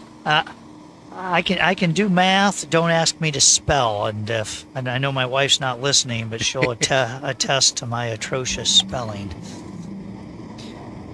So we've here are the official placings for race 9 from the top. Number 1, Margin of Error was the winner. Number 2, One Bad Lady was 6th. Number 3, McGinn was 7th. Number 4, SM Diamond was 3rd. Number 5, Loopy Lou was 4th. Number 6, Cousin Margie was 2nd. And number 7, Artificial Sweetener was 5th. Time of the first quarter was 29 4/5. The half was in 101 2/5. The 3/4 in 132 2/5, with a mile in 201. From the top it should read 167 342, 5 on the bottom, the mile in 201. Now with that, we're winding down here at Wood County. In the upcoming race 10, number 2, Stormin' at Dawn. The driver will be Don Harmon. Don Harmon will drive number 2, Stormin' at Dawn. Number 5, Wonderful Day. The driver will be Kim Pluta. Kim Pluta will drive number 5, Wonderful Day. At number 6, Paragon Billy D. The driver will be Phil Peden. Phil Peden will drive number 6, Paragon Billy D. Need representatives of the Wood County Fair trackside after the next race for the trophy presentation. In this next race for the post parade, drivers would like to have you space the horses like about 100 feet apart. You could space your horses about 100 feet apart in the post parade for race 10. So this is a Dave Chamberlain trot. It's a signature series, 4-year-olds, trotters, and up. First $3,000. You shall return to 2 more good races from Bowling Green, Ohio, and the Wood County Fair after a few short messages. Own a little and love it a lot. TheStable.ca is an award-winning fractional ownership operation. Buy as little as 1% of a racehorse and experience 100% of the thrill. TheStable.ca makes ownership easy, accessible, and affordable. Communication and customer service are at the heart of everything we do. Get started at TheStable.ca.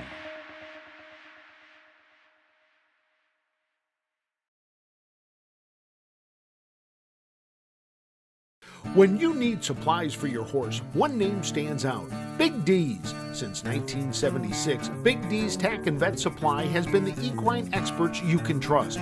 Whatever your horse needs is available at Big D's Tack and Vet Supply. Visit the retail outlet in Streetsboro, Ohio, or order online at BigDWeb.com. Most orders ship that day, or call 1-800-321-2142. Big D's Tack and Vet Supply.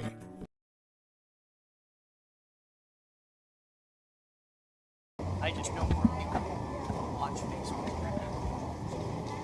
Go to Facebook. It doesn't get. We're back. Well, we take before the 10th race comes out. Want to give a shout out to our Wood County Fair racing officials.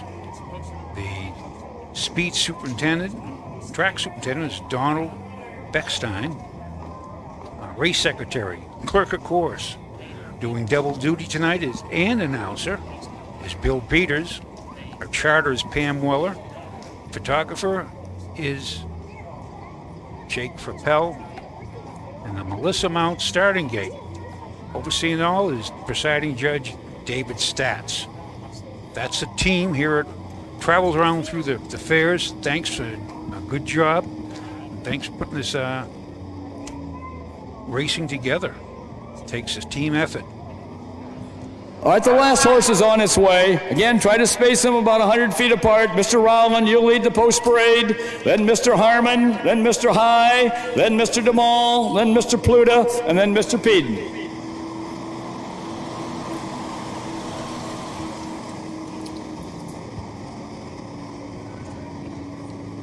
So with the horses are parading postward for race 10. This is a Dave Chamberlain trot. This is for 4-year-olds and up. It's a part of the Signature Series, going for a purse of $3,000 and a blanket courtesy of the Wood County Fair. Number 1 is I Get It. He's a bay gelding, 5 years old, by Don't You Forget It, out of Less Stress by Pegasus Spur. Owned, trained and driven by Bob Rowland of Jackson, Michigan. Lifetime earnings over $125,000. A lifetime mark of 154 4/5. Number 2 is Stormin' at Dawn. He's a bay gelding, 6 years old, by Stormin' Norman, out of Dawn's a Breakin' by Mutineer. He's owned by Eugene Schraubin of Portland, Michigan. Trained by Marvin Kraft. Driven this evening by Don Harmon. Lifetime earnings over $138,000. A lifetime mark 156 4/5. Number 3 is Reggioso. He's a bay gelding, 4 years old, by Coraggioso, out of Storm and Tilly by Sierra Crown. He's owned, trained and driven by Bud High of Cardington, Ohio. Lifetime earnings over $12,000. A lifetime mark 206 2/5. Number 4 is Hillbilly Bert. He's a brown gelding, 8 years old, by Bite the Taxman, out of Ebony Torch by Blowtorch. Owned and trained by Mary Beth Stanley of Battle Creek, Michigan. Driven this evening by Skip DeMall. Lifetime earnings over $39,000. A lifetime mark 158 4/5. Number 5 is Wonderful Day. She's a brown mare, 6 years old, by Rompaway Wally, out of Zippity Doodah by Approved Action. Owned by Kevin and Carol Mayer of Montrose, Michigan. Kathleen Mayer of Owasso, Michigan. Trained by Carol Mayer. Driven this evening by Kim Pluta. Lifetime earnings over $10,000. A lifetime mark 202 3/5. At number 6 is Paragon Billy D. He's a brown gelding, 5 years old, by Victory Sam, out of Misty's Legacy by Winky's Pine. Owned, trained and driven by Phil Peden of Addison, Michigan. Lifetime earnings over $8,900. A lifetime mark 204 3/5. Those are your horses for the first Dave Chamberlain trot. This race is named after Dave Chamberlain, who was a member of the Fair Board and the Speed Committee for many, many years. Dave passed away 2 or 3 years ago, and this race is named in his honor. This is the first year that the Wood County Fair has been a member of the Signature Series. This is our Signature Series trot, and tomorrow night we'll have the Signature Series pace, and it's named after Dave Chamberlain's father, Sam Chamberlain, who also was a member of the Wood County Fair Board for many years and a member of the Speed Committee. Yeah, nice tribute to the Chamberlains. They still have family involved. I think I saw one of his grandsons, I think was helping out with the track. They've helped out in the past. The Chamberlain family always was a big part of the fair. Dave Chamberlain really was into horse pulls and mule pulls and things like that, but he certainly was a big advocate for harness racing and helped participate on helping prepare the track and keep harness racing here at Wood County. So it's a nice memorial for him to be able to do this. So this is a good race. Bob Rowland's got a horse in here that really a nice horse, and Bob's awful good with trotters. This particular one, I Get It, driven by 73 years young Bob Rowland. This horse has 14 wins over the last 2 years, 33 lifetime wins out of 56 starts. That's pretty impressive. If you put the second and third place performances, 42 times out of 56 times it's been first, second, or third. That's made $125,000. It'll take a major undertaking to beat this gelding today. Absolutely, Steve. You know, he was on a roll up in Northville, up in Michigan, winning the slop up there in 58, I believe, 58 in the slot. Wow. And Bob, as you say, 73 years young, and a gentleman driver. He's not what you call aggressive. He's a trotting man. That's what Bob is. And as you said, there's a major thing there if he gets beat. But he has been dominant up in Northville, in Michigan. He does well in the fairs down here in Ohio, too. Hello, Ann. I'll give a shout out to Ann up there. She's in the paddock, probably. Yeah, just I guess we're on a link through Facebook, through YouTube, I believe, today. So, you know, hopefully those that maybe didn't watch it live can go back and watch this.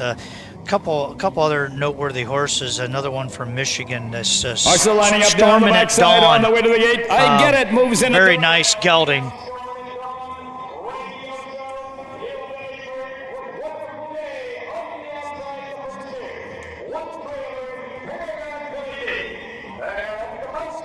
It's rolling now. Those look like the two. Storming at Dawn. I'll make you a bet that Bud High and Raggioso will be leaving from the gate. Bud High loves to fire them out of there, so and he can fire them. Yep, I've seen a couple of track records. 66 years young. There they come.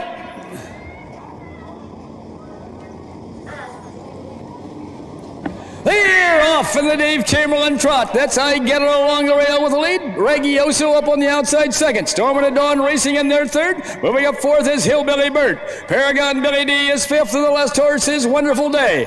As they make the turn now to head down the backside to race over toward that quarter-mile mark, Bob Rowland has I Get It on top by 2 lengths. Trotting in their second now is Storming at Dawn, driven by Don Harmon. Third, it is Hillbilly Bert, driven by Skip DeMall. Fourth is Paragon Billy D, driven by Phil Peden. Racing fifth is Wonderful Day, driven by Kim Pluta. And the last horse after going off stride is Raggioso, driven by Bud High. Past that quarter-mile mark, that's I Get It by 2 lengths over Storming at Dawn. First quarter trotted in 30 and 1/5 seconds. As they race around that upper turn to come down past the stand for the first time.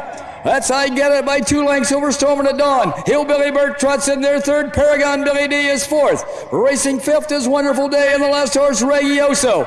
Coming to the half-mile mark now, Bob Rowland asks a little bit more of I Get It, and he trots out to about a 4-length lead now over Storming at Dawn with Hillbilly Bert right there third, followed by Paragon Billy D fourth. First half trotted in 101. as they round the turn now to head down the backside to race over to the 3/4 mile mark. That's I Get It with the lead. Racing in their second, Storming at Dawn. Hillbilly Bert continues to trot third. Paragon Billy D is fourth. Fifth, it is Wonderful Day, and Reggioso trails. Going to the 3/4 mile mark, that is I Get It now by about 6 lengths. Racing second is Storming at Dawn with Hillbilly Bert still third. Moving up on the outside, fourth now is Wonderful Day. That's still I Get It with the lead. 3/4 in 131 and 2/5. Racing around that upper turn to head for pay dirt. That's I Get It now by about 8 lengths. Storming at Dawn trying to hold on for second. Hillbilly Bird is third. Wonderful Day is fourth, and Paragon Billy D is fifth. Past the stands, it's gonna be I Get It, and here's the outcome. Storming at Dawn up for place. Hillbilly Bird for show. Now we'll wait and see if that Breathlessly. could be a track record. It could be a track Mile record. and 2:01 and 2/5. It's a new track record. Track record, Bowling Green, Ohio. I Get It breaks a long-standing track record from Bruno Sabra, set in 2004. That's a new track record here at the Wood County Fair, breaking the old track record by a fifth of a second, which was held by Bueno Sabra. Bueno Sabra.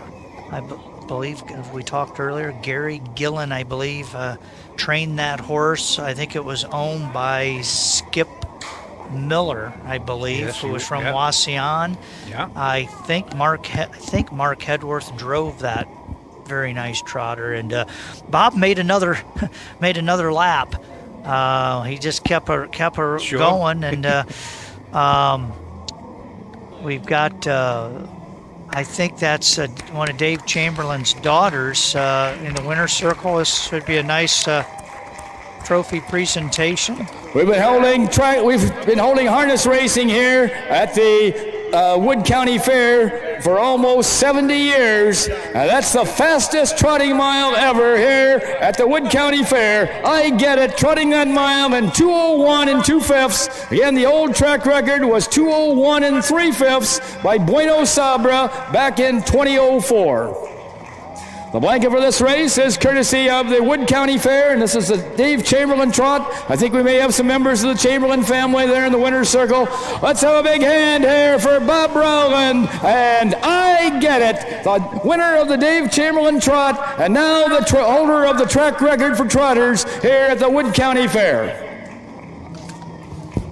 Well, Bob, I Get It was gobbling him up in Northville. He's gobbling him up here at Wood County. New track record.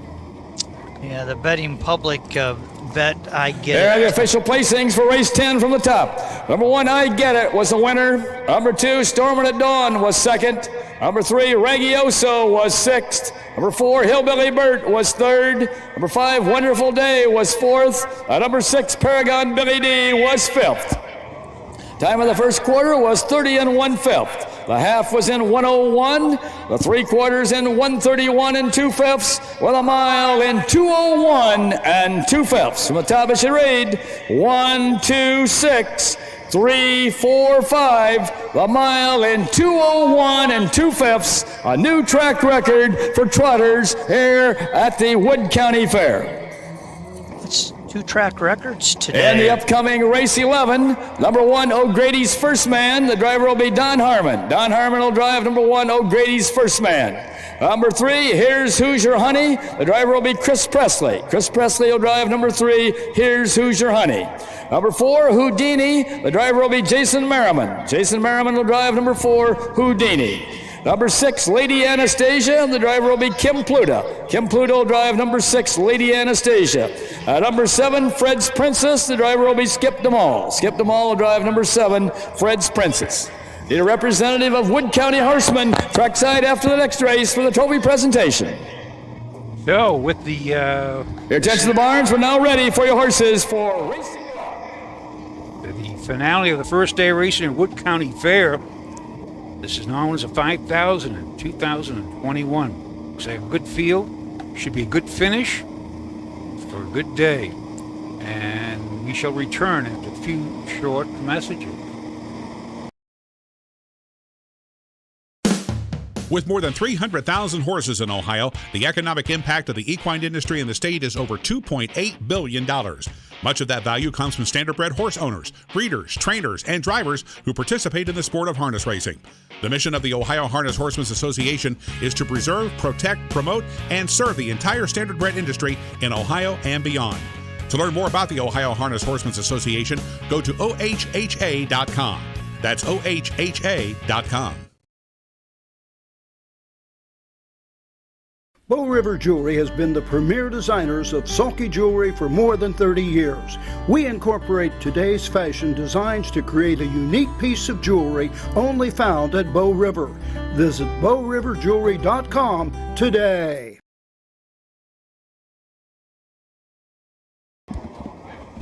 This is back for the finale here at Wood County Fair, Bowling Green, Ohio. The 11th race, Mountains of 500 in 2021. Steve Bateson, been a great day. We've seen 2 track records here. This is a good mile. Possibility, takes a good horse to do his track record. Most of them have been racing at Scioto, but they've been going at 54 down there. But this is a track record here overall, 157-1.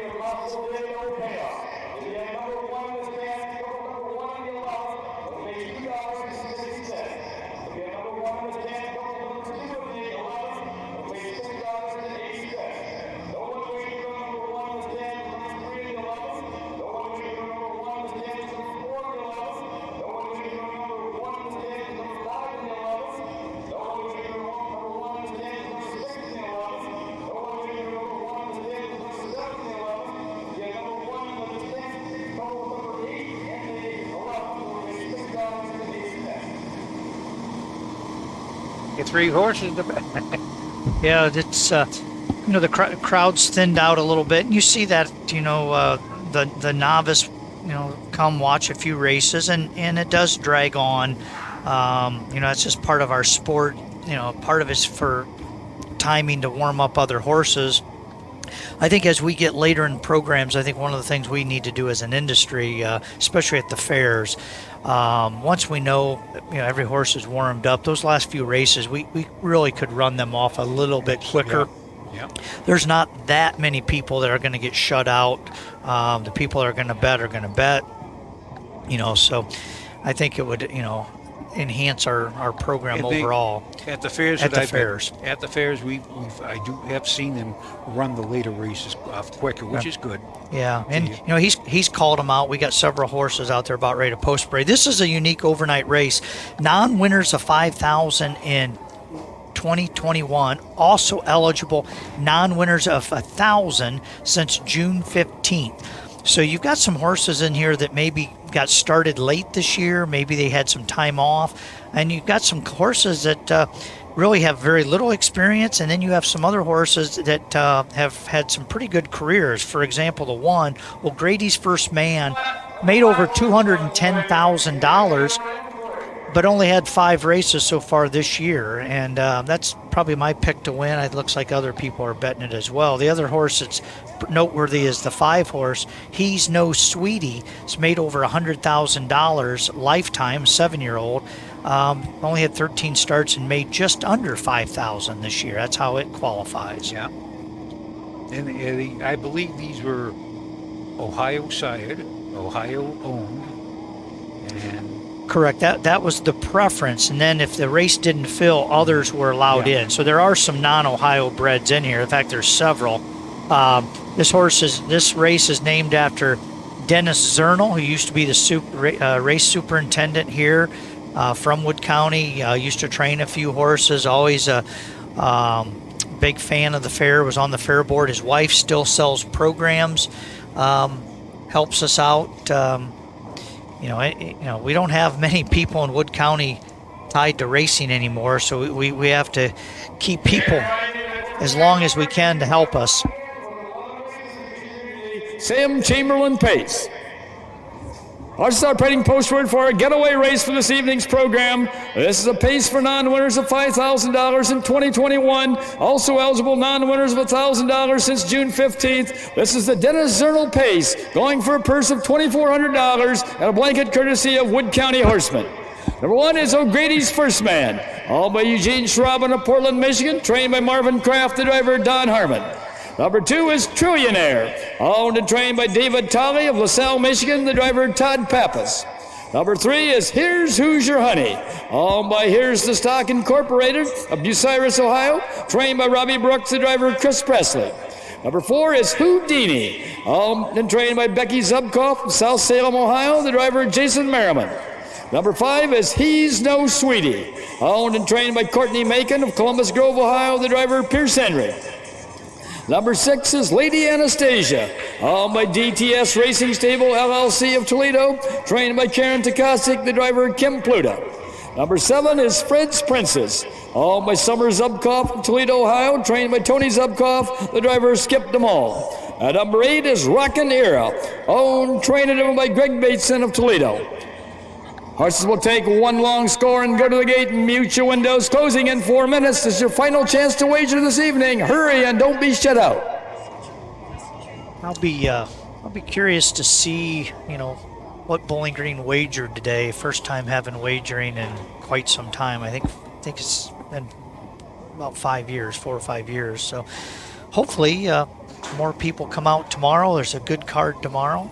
I think the weather forecast is good. We got a really nice signature pace tomorrow and some other stake races. Today's been about the ladies for the most part. Tomorrow will be about the boys and the colts. The boys are back in town, as they say. But Yeah. They got a good card. All Ohio colt fair conference colts and geldings, and tonight. This is the last race. This is the ride in here. We have the old class horse like O'Grady's First Man. Yep, Michigan trained Marvin Kraft. He once in a blue moon years ago used to drive some, but Don he had himself down to drive today, and I kind of suspected he wouldn't drive. And Don Harmon's driving, and a very accomplished reinsman from Michigan. Had a lot of good horses, and I would surmise that Don will have no trouble getting around here today. But I think it's somewhat wide open. If you look at some class, there is some class here. The 3-horse who hasn't raced in over a year. Lining up down the backside on the way to the does gate. have a mark of 54 as a 3-year-old. In comes Trillionaire. Here's Who's Your Honey, Houdini, with He's No Sweetie on the outside in the first tier. 3 trailers, Lady Anastasia, Fred's Princess, and Rockin' Era. They're at the post. Starting gate is rolling now. This is the finale for Monday. Tomorrow we'll be back at 5 o'clock post. Come on out. Come out to the races. Enjoy yourself. It's a beautiful day, beautiful night. Good weather forecasted. Forecast for tomorrow. Dry and sunny. And Bowling Green, Ohio. Good food, too. You can smell it all over the place. Those fries and onions, good stuff. Here they come. Melissa Mount start gate for the finale. They're off for the Dennis Zernal pace. That's O'Grady's First Man going out after the early lead, along with Here's Who's Your Honey. At the rail 3rd, that's Trillionaire. At the rail 4th, that's Houdini. Up on the outside 5th, that's He's No Sweetie. Making a turn now, heading down the backside to race over toward that quarter-mile mark. Don Harmon has O'Grady's First Man on top by a length and a half. Pacing second is Here's Who's Your Honey, driven by Chris Presley. Third is Trillionaire, driven by Todd Pappas. Fourth is He's No Sweetie, driven by Pierce Henry. Racing fifth is Houdini, driven by Jason Merriman. Sixth is Lady Anastasia, driven by Kim Pluta. On the outside seventh is Rockin' Era, driven by Greg Bateson. And the last horse is Fred's Princess, driven by Skip DeMall. First quarter was paced in 29 2/5 seconds. As they race around that upper turn to come down past the stand for the first time, that's O'Grady's First Man by a length and a half over Here's Who's Your Honey. Moving up on the outside third now, coming down to the half-mile mark, that is Houdini. Past the half-mile mark, that's O'Grady's first man with the lead, with Houdini on the outside pouring on the pressure, and third along the rail is Here's Who's Your Honey. Fourth is Trillionaire. First half paced in 1 minute and 3/5 seconds. As they head down the backside now to race over toward that 3/4 mile mark. The one to catch is O'Grady's first man. Second on the outside now is Houdini. At the rail, third is Here's Who's Your Honey. 3 wide down the backside now comes Trillionaire. Looking for racing room. Fifth, it is He's No Sweetie. On the outside, sixth is Rockinera. At the rail, seventh, that's Lady Anastasia. The last horse, Fred's Princess. Horses well bunched as they race past that 3/4 mile mark. 3/4 was in 1:32. Racing around that upper turn to head for pay dirt. That's still O'Grady's first man with the lead. Here comes Here's Who's Your Honey up on the outside as they race for home. Along the rail, that is O'Grady's first man. On the outside, Here's Who's Your Honey. O'Grady's first man, and Here's Who's Your Honey. It's going to be Here's Who's Your Honey. And here they all come. O'Grady's first man up for place. Looked like Trillionaire got up for show. I'd say that was an upset, considering this horse. A mile in 2:01 and 3/5. Here's a Who's Your Honey last race in November of 2020. Wow. 2-1-3 last quarter and 29-3. Last half in 1-1. That's an upset. That's an upset. This might have some consolation payoffs because of how this came in. I was just looking here. Well, there was nothing bet on him for the double, but he was 35. Yeah, there's 30. $35. 35 to. Oh, wait a minute. That's the pool. That's the pool. So it's a good race, you know. Well, you got your money's worth. I think he went off at 35 to 1. That's a good farewell gift for tonight's races. Yeah, there was. That the clouds are milling around. I don't think too many people had them, so they. There was $2 bet on it to show. Yeah, there was not much wagered this last race. I think people had decided to go check out the midway. It's Chris Presley. He's all smiles. You always smile when you win unexpectedly. Yeah. That was a good mile. 2-1-3. I was interested in see that was going to go. I didn't think it was going to go that fast. No.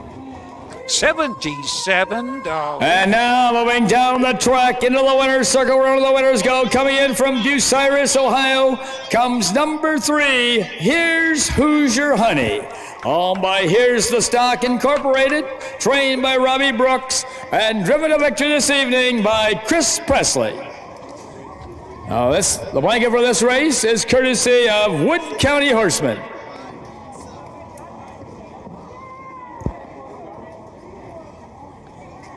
Last race was a nice looking blanket there with the orange lettering. Thanks to the Wood County Horsemen Association. Who's the president of that, Mr. Bateson? Well, we don't have much of a horsemen's group, so I'm the president, treasurer, and the funder of the group. But how about this? $77.80 to win. $2. That's going to be one of the larger payoffs here at the Wood County Fair.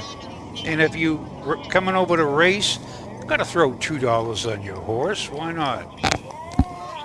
You don't want to spend $2 on a lousy lottery ticket. Just $2 on your horse.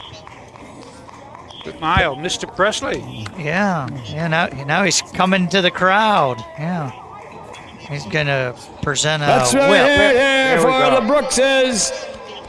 Chris Presley, and Here's Who's Your Honey. And to the Wood County Horsemen, the donors of the blanket. Here are the official placings for race 11 from the top. Number 1, O'Grady's First Man was second. Number 2, Trillionaire was third. Number 3, Here's Hoosier Honey was the winner. Number 4, Houdini was sixth. Number 5, He's No Sweetie was fourth. Number 6, Lady Anastasia was fifth. Number 7, Fred's Princess was eighth. And number 8, Rockanera was seventh. Time of the first quarter was 29 2/5. The half was in 1 minute and 3/5. The 3/4 in 1:32, with a mile in 2:01 3/5. On the top it should read 2, 3, 1, 6, 4, 5, 8, 7 on the bottom. The mile in 2:01 3/5. That concludes our racing for this evening. I want to thank each and every one of you for coming out to enjoy the races this evening, and hope you all be back tomorrow night, post time 5 o'clock, with 11 races once again. Horsemen, thanks for all your cooperation this evening. Thanks for really, really good post parades, and especially for that feature race, the 10th. You did a fine job of spacing your horses. So let's continue that the rest of the year, starting tomorrow night. Again, thanks for racing here this year, and hope you'll be back tomorrow night. If you're not back tomorrow night, hope you'll be back next year to race at the 2022 Wood County Fair. Be sure to return your saddle pads and head numbers where you picked them up. Again, thank you, Bill Peters. What a great night of I'm racing. not real sure about checks. If we have any checks, I can announce it from the speed office. There may be some checks to pick up here in a little while, but I can't, not sure about it. The finale, 2, 1, and 3, payoff of $77.80. This is Tom Pye, the harness guy, saying, wow. And Well, Mr. Bateson, thank you. You're always welcome. Your added in-depth info. I don't know if it's in depth, but I'll plan on joining you tomorrow. Will be excellent. I shall be here as well. So, on that note, we want to thank everybody who made this possible. We want to thank Don Holden is back at the washing machine that he has. I want to thank. I don't know where Clyde is, but on behalf of the Ohio Harness Horses Association, thank you for joining us, all our friends all over the world. It's a beautiful night in Bowling Green. We shall be back tomorrow at 5 o'clock, post time 5 o'clock. Thank you for joining us. Good night, everyone, and we shall see you soon.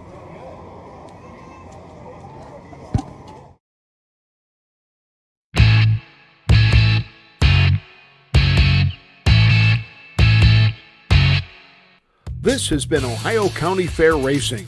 Ohio County Fair Racing is brought to you by thestable.ca, the Ohio State University Veterinary Medical Center, Midland Acres, Cool Winds Farm, and Big D's Tack and Vet Supply.